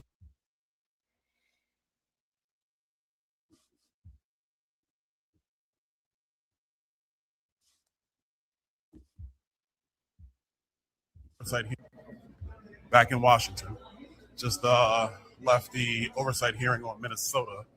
I mean, this thing is crazy. You have the governor and his team going after whistleblowers, state employees trying to do the right thing in Minnesota to explain the fraud that was happening, to get it under control. And it looks like Governor Walz, the lieutenant governor, the attorney general, Keith Ellison, not only did they know about it, they were trying to protect the fraud to continue. These fraudsters were donating campaign cash to the governor and the attorney general. The whistleblowers who were coming forward were threatened. Their jobs were threatened. Their careers were threatened. And then we find out that the fraudsters were buying property in Kenya and Turkey, sending money back to Somalia. The money going back to Somalia could potentially have fallen into the hands of Al-Shabaab, the Al-Qaeda affiliates in Somalia. Absolute crazy stuff. And the funny thing is, I don't even think it's just Minnesota. I think we just found out about it in Minnesota. I think it's happening in other states too. And it may not just be the Somalian community, but other parts of the country where these programs, American people are just being defrauded. I think the bigger thing is we gotta up here, we gotta put real teeth into these spending items. If we're gonna put money into a lot of these programs, there need to be hard audit requirements, eligibility requirements. Obviously, there's criminal charges if there's wire fraud, but I think if you have elected officials who know about this stuff and we find out they know, they need to be brought up on conspiracy charges because they're defrauding the American taxpayer too. One thing I know about this town, there's always a new day and a new crazy here in Washington. I think that's why people are more frustrated than anything else, because there's no common sense here. And when you try to bring it and put into these bills, the Democrats don't want to hear it. The only time they ever want to talk about accountability is when it favors them politically, and that's really upsetting. Anyway, till next time.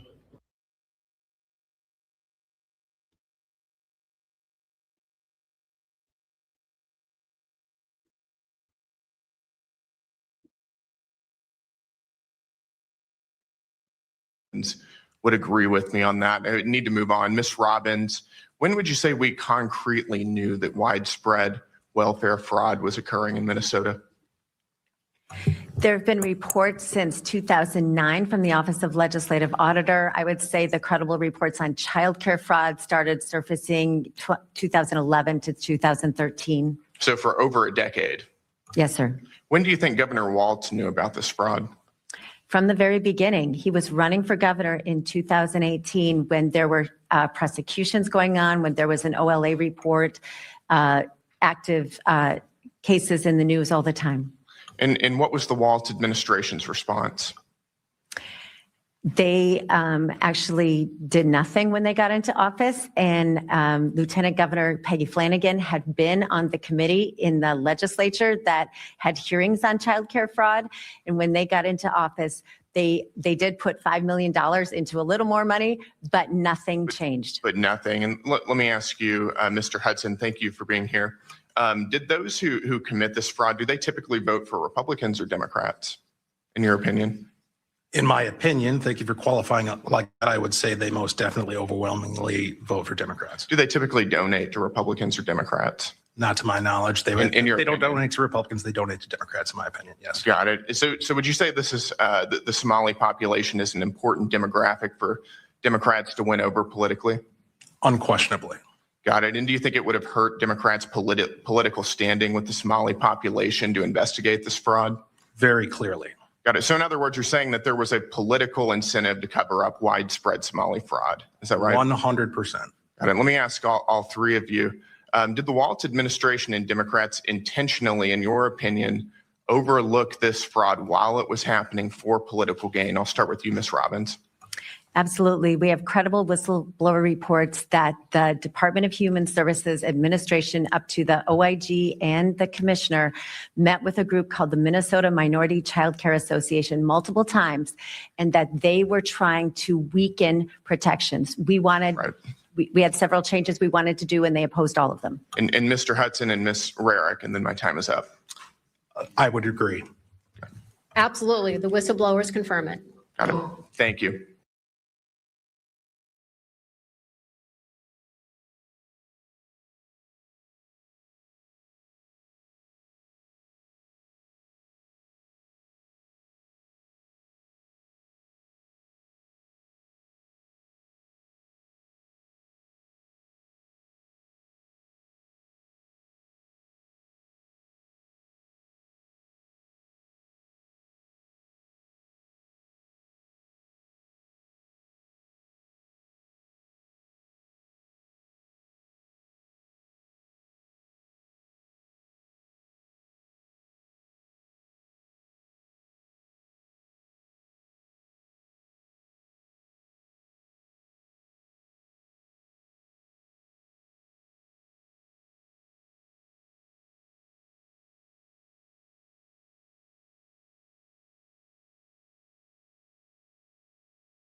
Sorry about that. Let me fix that for you guys. We lost the audio for a minute.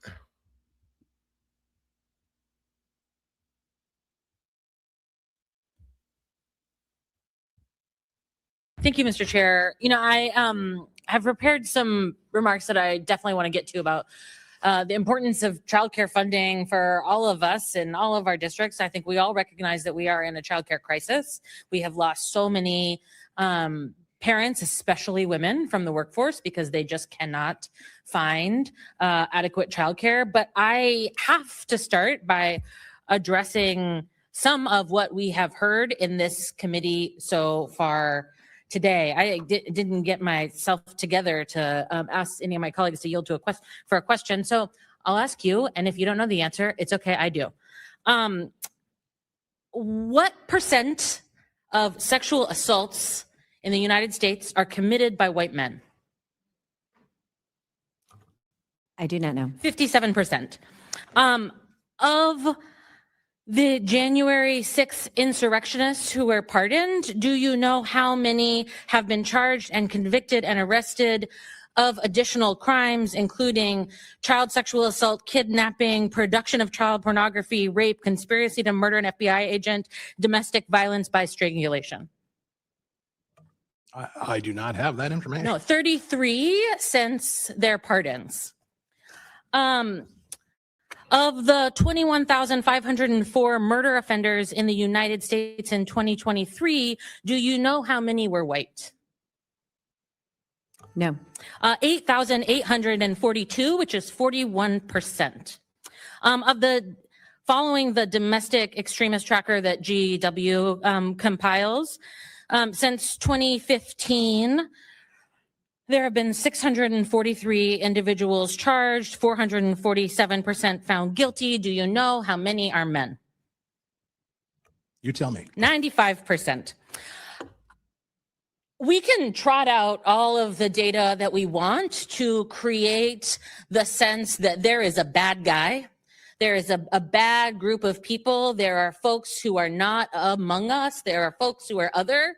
And I think we should spend a lot more time looking at ourselves, looking at American citizens, looking at white men who are committing violence at disproportionate rates in our country, who are committing crimes at disproportionate rates in our country, including the President of the United States, who is sitting at 1600 Pennsylvania Avenue, as so many of my colleagues have pointed out. I also want to say, I've heard a lot about the Somali donors to political campaigns. We all acknowledge, right, that you cannot donate to a political campaign in the United States unless you are an American citizen, right? I'm just going to acknowledge that.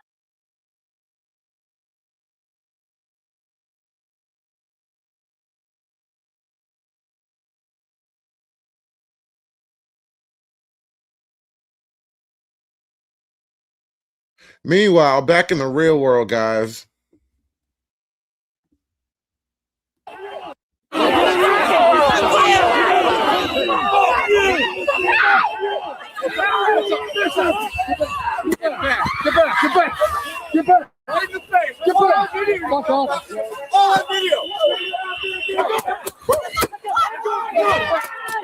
You fucking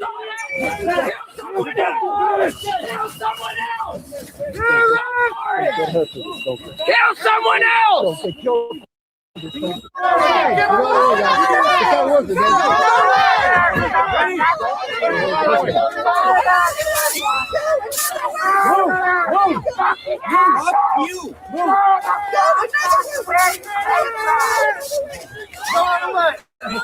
another way! Move!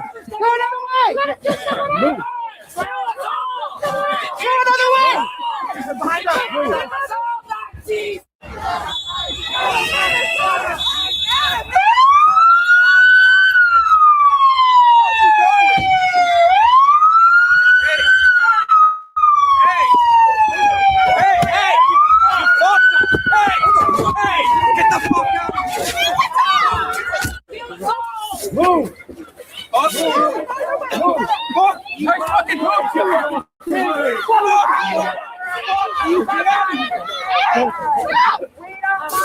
Get out of the way! Get out! Chris, get out the way! Get out the way of the truck! Move! Move! Move! Fuck you, go! Fuck you! Nazis! Nazis! Nazis! Nazis! Nazis!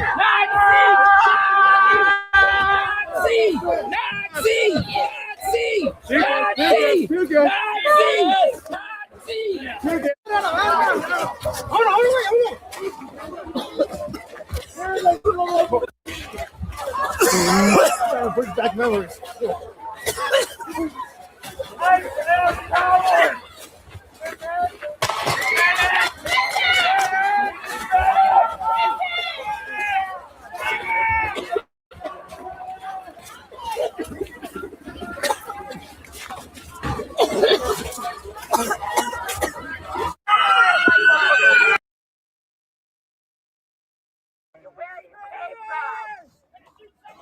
Get the fuck out of our city!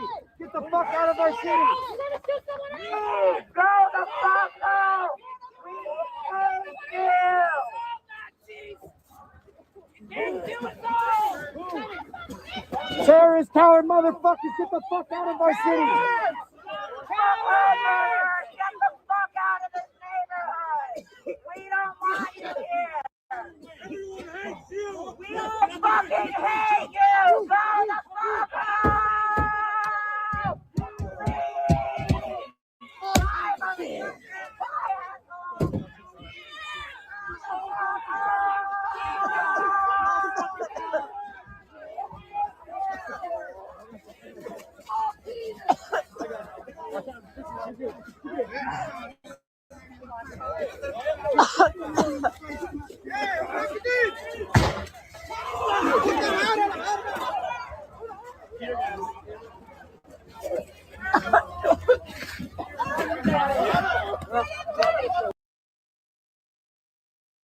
I want to jump in here. I want to ask you where you're at right now. We're seeing the images on the screen. There's that flag you were talking about being burned here. What kind of things are they shouting? The crowd that's out there. I know they're obviously not happy ICE is there. They've been talking about that. What are they saying? You know, what's the energy like where you are right now? So that's one reason why I'm not getting too close so I can hear all of you, because it is loud out here. It's profanities, a lot of profanities against ICE. I want to jump in here. I want to ask you where you're at right now. We're seeing the images on the screen. There's that flag you were talking about. Government. And I think what we're seeing come from this, what we're hearing from the Homeland Security and the federal government is they want to spin this story. It's a propaganda. They want to make it seem like that what they did isn't exactly what people are seeing with their own eyes in this video. We saw a murder happen in our streets and a federal agent take out a U.S. citizen who wasn't doing anything except driving by and getting away from the situation. And so what we're seeing is this situation continuously escalate as we've been saying over the last few weeks.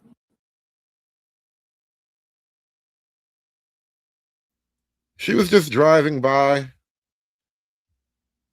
on a weekday afternoon. She was on her way to pick her kids up from the daycare. That's all it was. She was just on her way to pick her kids up from a Somali daycare, guys.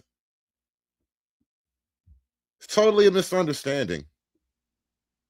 Investigation into these fraud allegations is far from over, but sources are telling Fox again this morning that now that Governor Tim Walz says he's not going to run for re-election, the feds are also shifting their focus to the state's Attorney General, Keith Ellison. Why? Because a newly obtained clip by Fox that we just got yesterday, that was from 2021, has Ellison meeting in this recording with a group of people who are asking for his help. The problem is those people, you guys, were then just days later arrested for one of the biggest fraud scandals in the state. Watch. The only way we can protect what we have is by inserting ourselves into the political arena, putting our votes where it needs to be, but most importantly, putting our dollars in the right place and supporting candidates that will fight to protect our interests. That's right. You can only protect our interests when we have your back, and you don't have to worry about who's behind you. So now officials are saying, why was Ellison meeting with this group in the first place? They were asking him to help them get more federal funding, offering votes and campaign donations for support. So the audio clip's part of an ongoing investigation into the widespread fraud across the state. Ellison's office sharing an op-ed that he wrote in the local paper. He said, in part, I took a meeting in good faith with people I didn't know, and some turned out to have done bad things. I did nothing for them and took nothing from them. But documents obtained by the Center for the American Experiment say some of those non-convicted Somali fraudsters that he met with donated money to Ellison's campaign after that meeting. It's money, though, he did later give back once this group was indicted, according to reports. So there's just so many levels of this fraud that's been going on for years, according to officials. Fox obtained that full, nearly 1 hour-long clip of the meeting with the lawyer of Amy Bach. For people wondering who that is there on your screen, she's the Minnesota woman who was one of many convicted last year in that $250 million Feeding Our Future scam. That's how this all started with Bach. She's behind bars, though, but her legal team tells me, where's the accountability for the governor and the attorney general? He said the state let the fraud happen. Do you think some of these politicians should be held accountable? I would like to see someone in the state. I don't care whether it's the governor. I don't care whether it's the attorney general.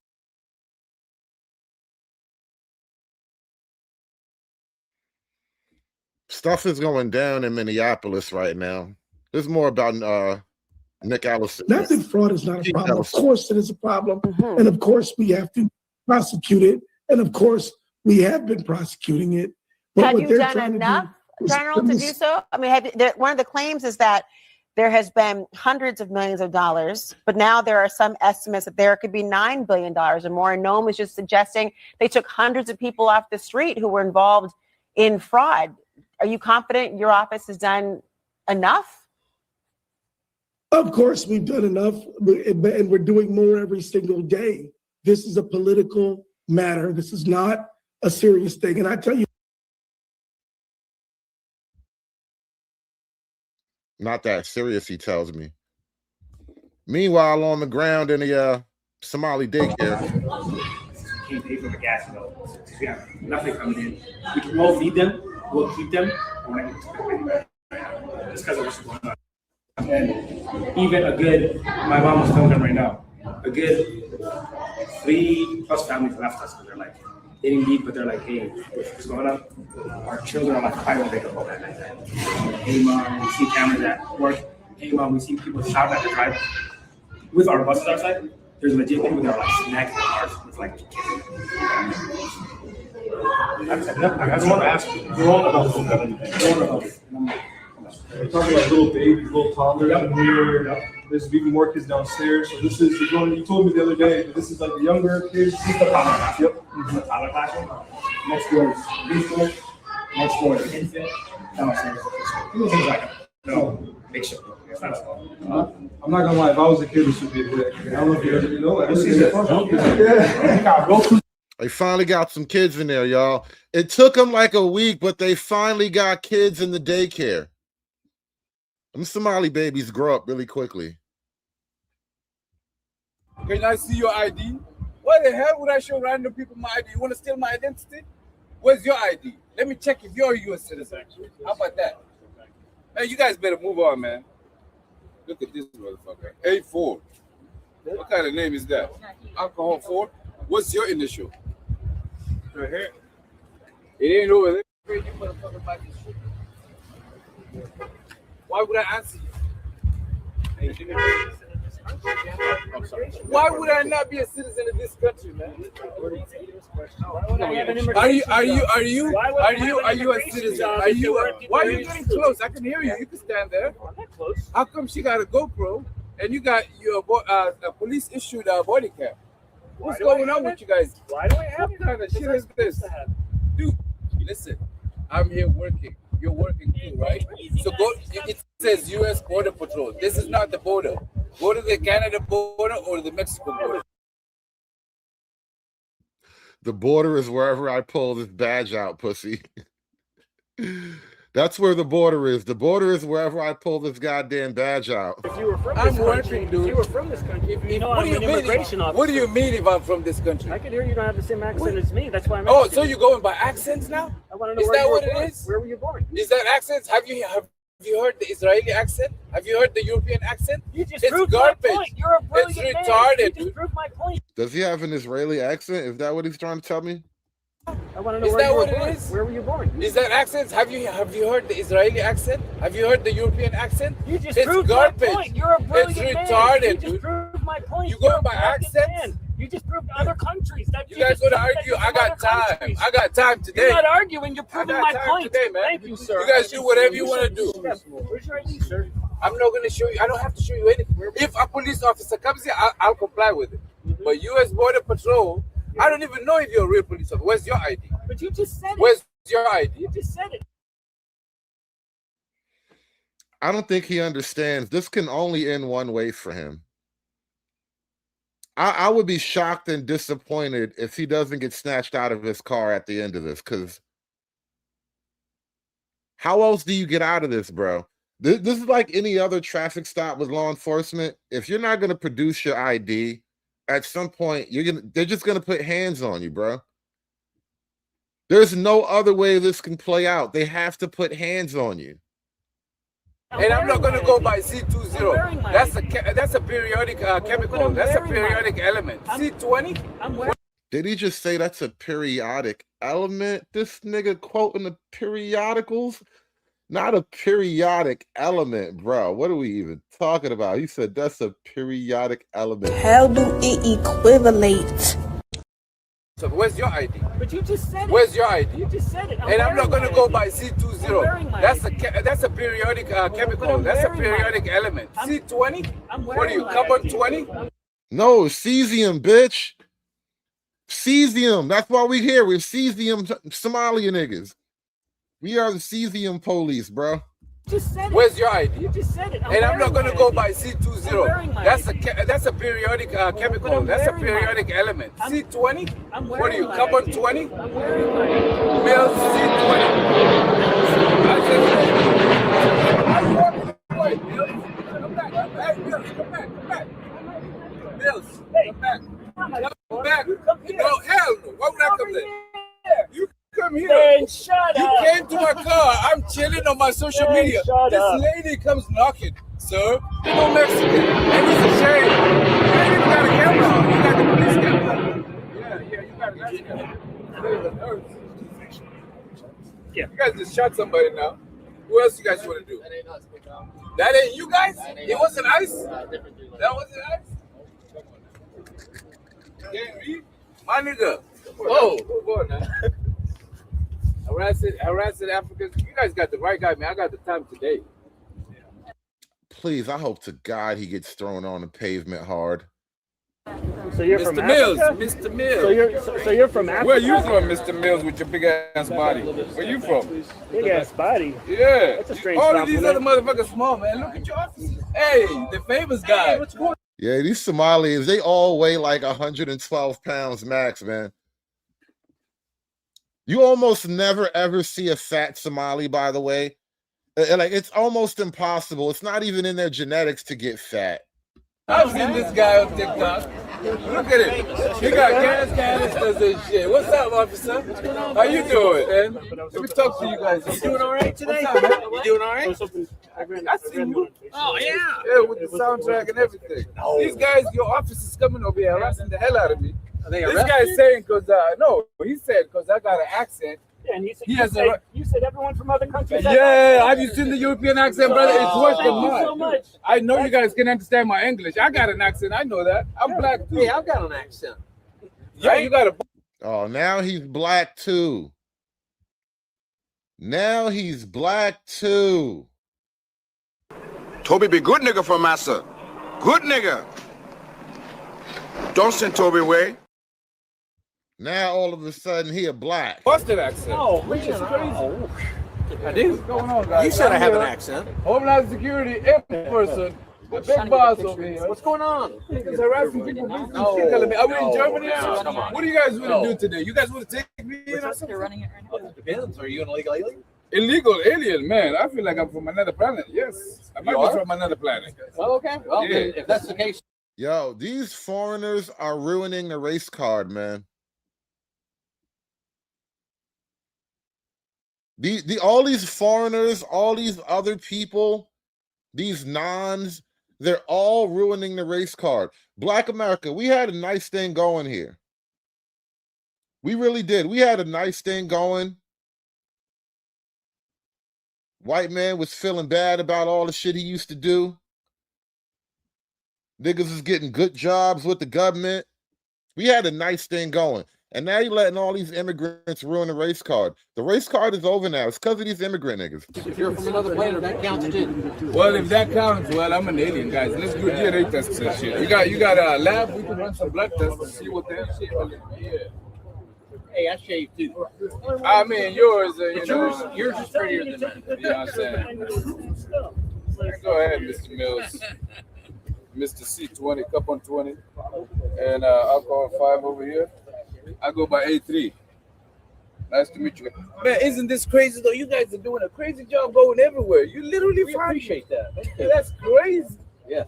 But the thing is, you just going off the wrong shit. You gotta find the criminals, man, not the people working. This is an Uber waiting lot. We're literally working. You know, I've been here since. Look, criminals doing Uber? Oh yeah. That's not how it works, brother. Maybe criminals are doing ICE. How about that? You know what I'm saying? You guys shooting at people, man. Somebody just got shot for what? Why did you guys shoot that lady? Answer me that. There's an officer today that shot a lady in the head, dude. Really?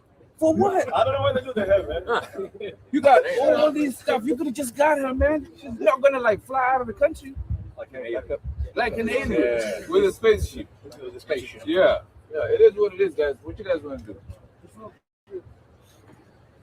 I'm literally the biggest, the head of all of these guys is literally here, man.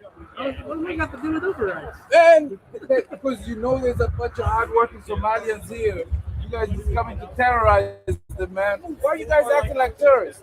Terrorists. What I the think fuck? I think your idea of terrorism Every is a little person here is skewed. working. Uber, if you don't have an app, if Uber didn't verify you, if your app is not active, you cannot be here working. Do you know that? Does Uber verify citizenship or Dude, I don't work legal for Uber status? in that capacity. They're But you literally see what I'm pimping saying, me right? out too. Oh, now you don't know. Uber doesn't verify. I thought you knew everything about Uber policy. Now I don't know. I don't work for them in that capacity. Your legal status to be in or Dude, in they make sure that you're safe. They do a background check. They just don't. They just don't give you the app access immediately. They No, I run know, the I background understand check. that. And I So think that's great. yeah, it is what it is. You guys coming here pissing in our little porta potties, man. Just taking over everything. But you Shalkaaga haddaan raaco maalin kastaba sa carruurtaada beri la qabanaa alla ayaa tahay. Come on, my nigga. Ilaahay ka cabso. Just fear God. Don't fear this uniform.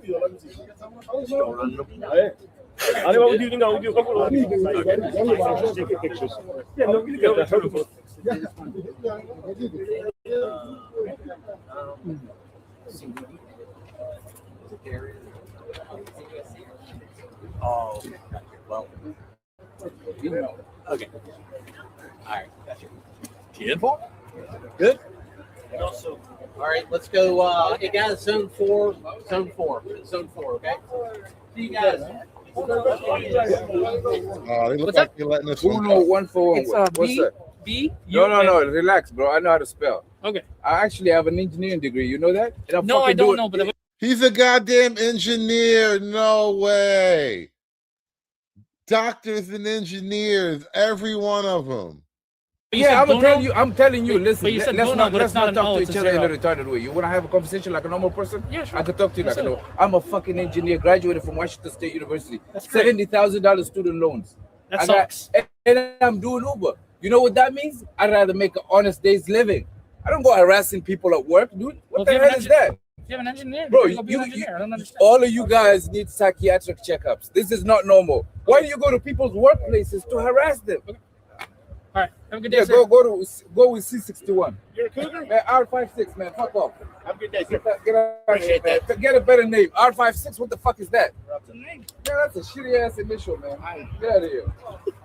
All right, sir. We're sorry the I'm gonna go back to Twitter to watch the lady that you guys just shot up. What the fuck is that? You guys just shot some lady, man.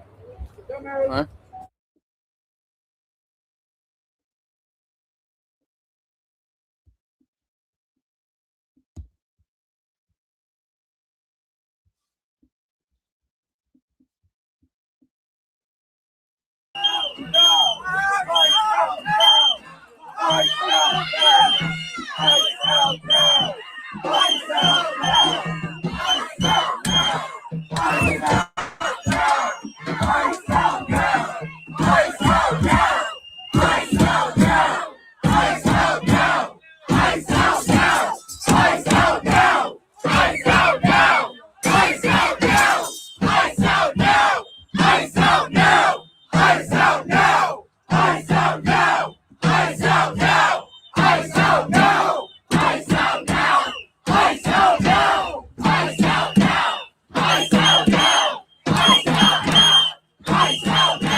I get why you guys are mad.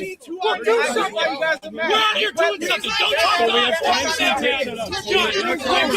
Officer fucking reason. Officer reason. If you can just get back to 33rd.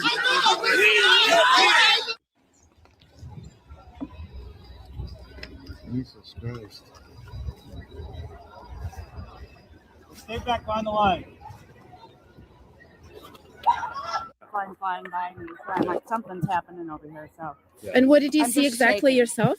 I didn't witness, but I talked to several people that witnessed it, and they heard the gunshot. And the one guy said that they reached for her door handle, and then she took off, and then he shot her through the windshield and shot her in the face.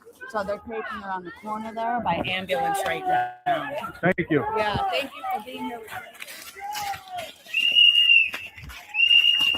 The sidewalk ain't. The sidewalk ain't. She owns this. This is on. You guys are.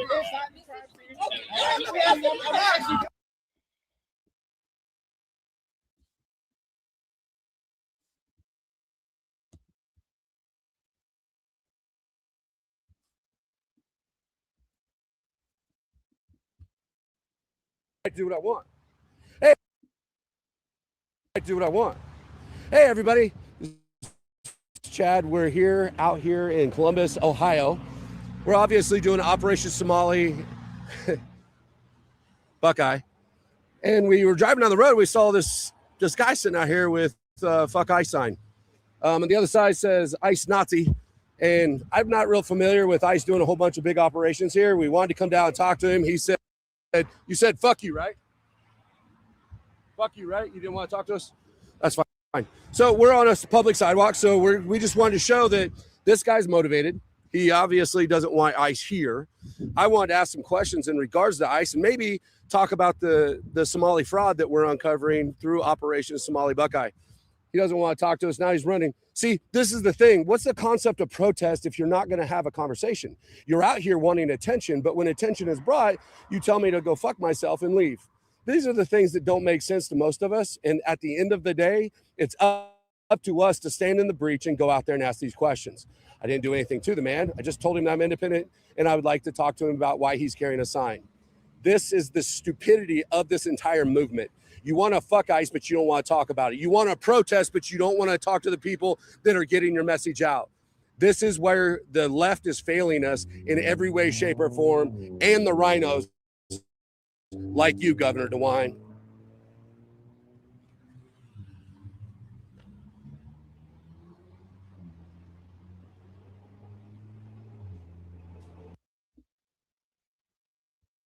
So this fraud story went national. Governor Tim Walz announced he's no longer seeking a third term. And the White House confirmed that federal investigators are all over the state of Minnesota. So naturally, people are starting to ask themselves, how did it take this long? Today, I want to provide some insight into that. I'm not here to make new accusations or to spread rumors, but I want to explain why some of the most serious allegations in modern Minnesota history continue to struggle to see the light of day.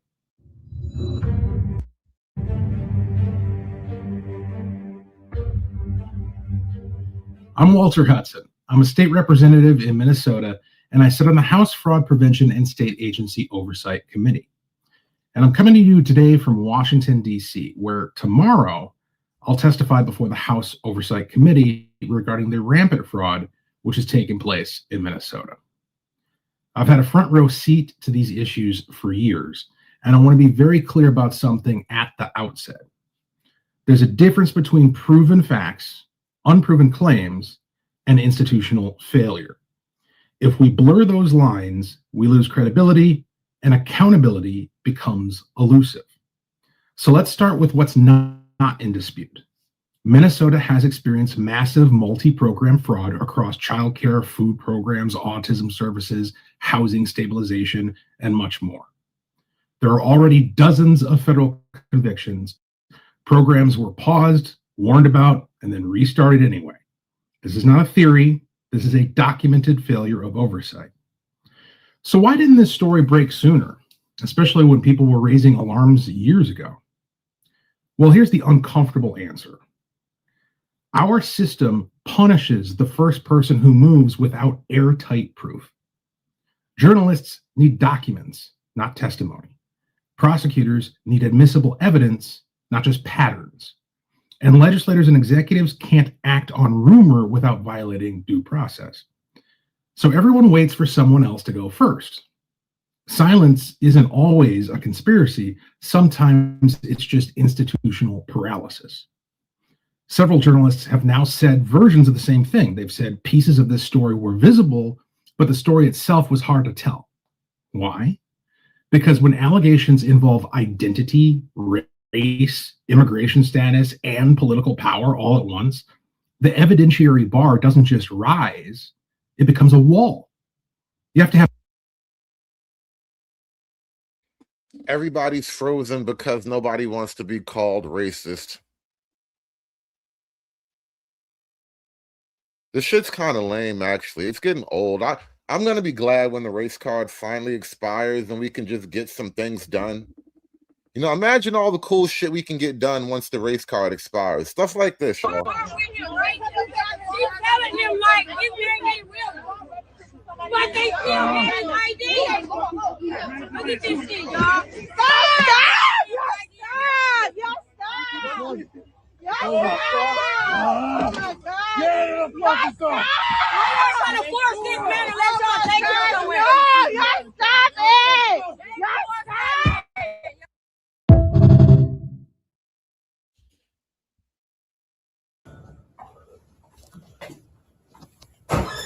Get back! Get back! Get back! Don't touch me! Don't touch me! Get back! Don't touch me! Get Don't back! touch Get me! back! Get back! Holy shit, he just pushed me. And that's what happens when you show up to a daycare in Ohio. Get back! Get back! Get back! Don't touch me! Don't touch me! Get back! Don't touch me! Get Don't back! touch Get me! back! Get back! Holy shit, he just pushed me. And the police. wait, don't call the Did you police. see that? Yeah.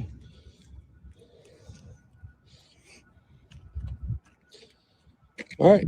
So, the heck, what just happened? He just freaking pushed me.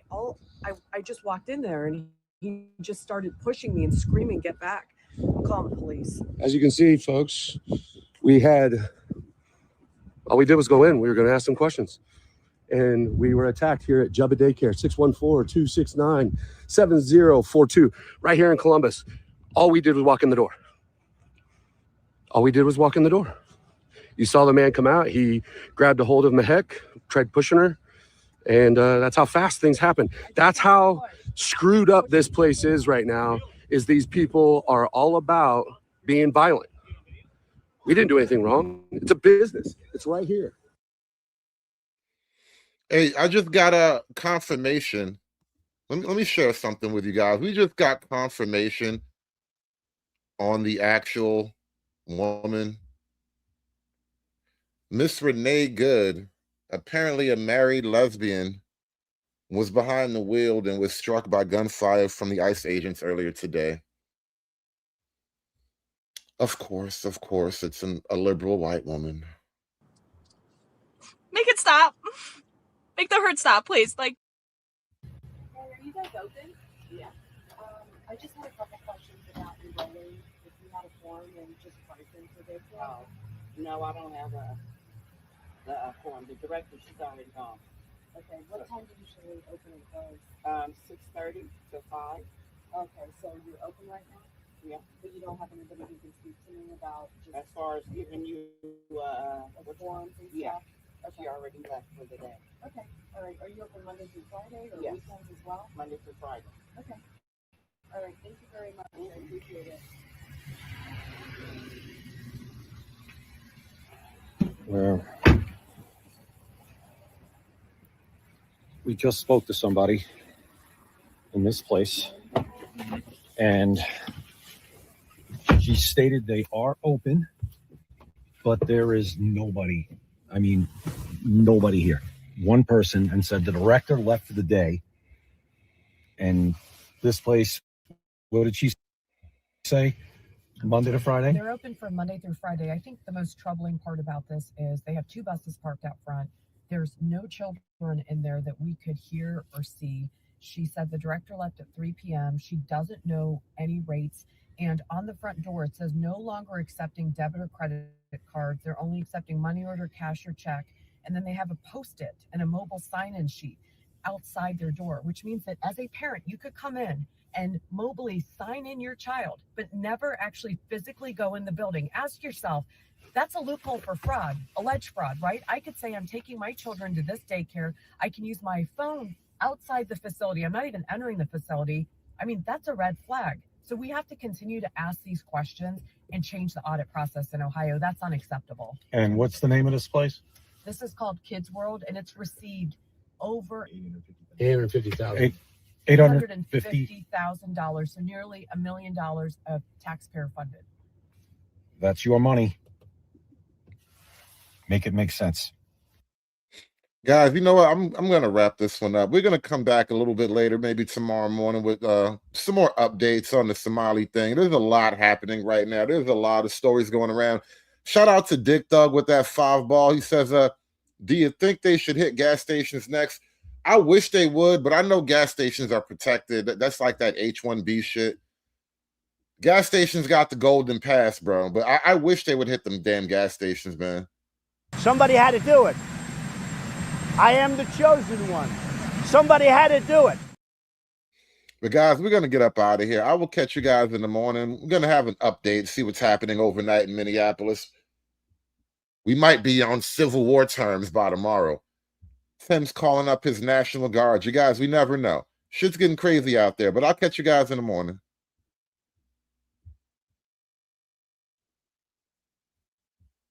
It's done. It's done. It's done. It's done. It's done.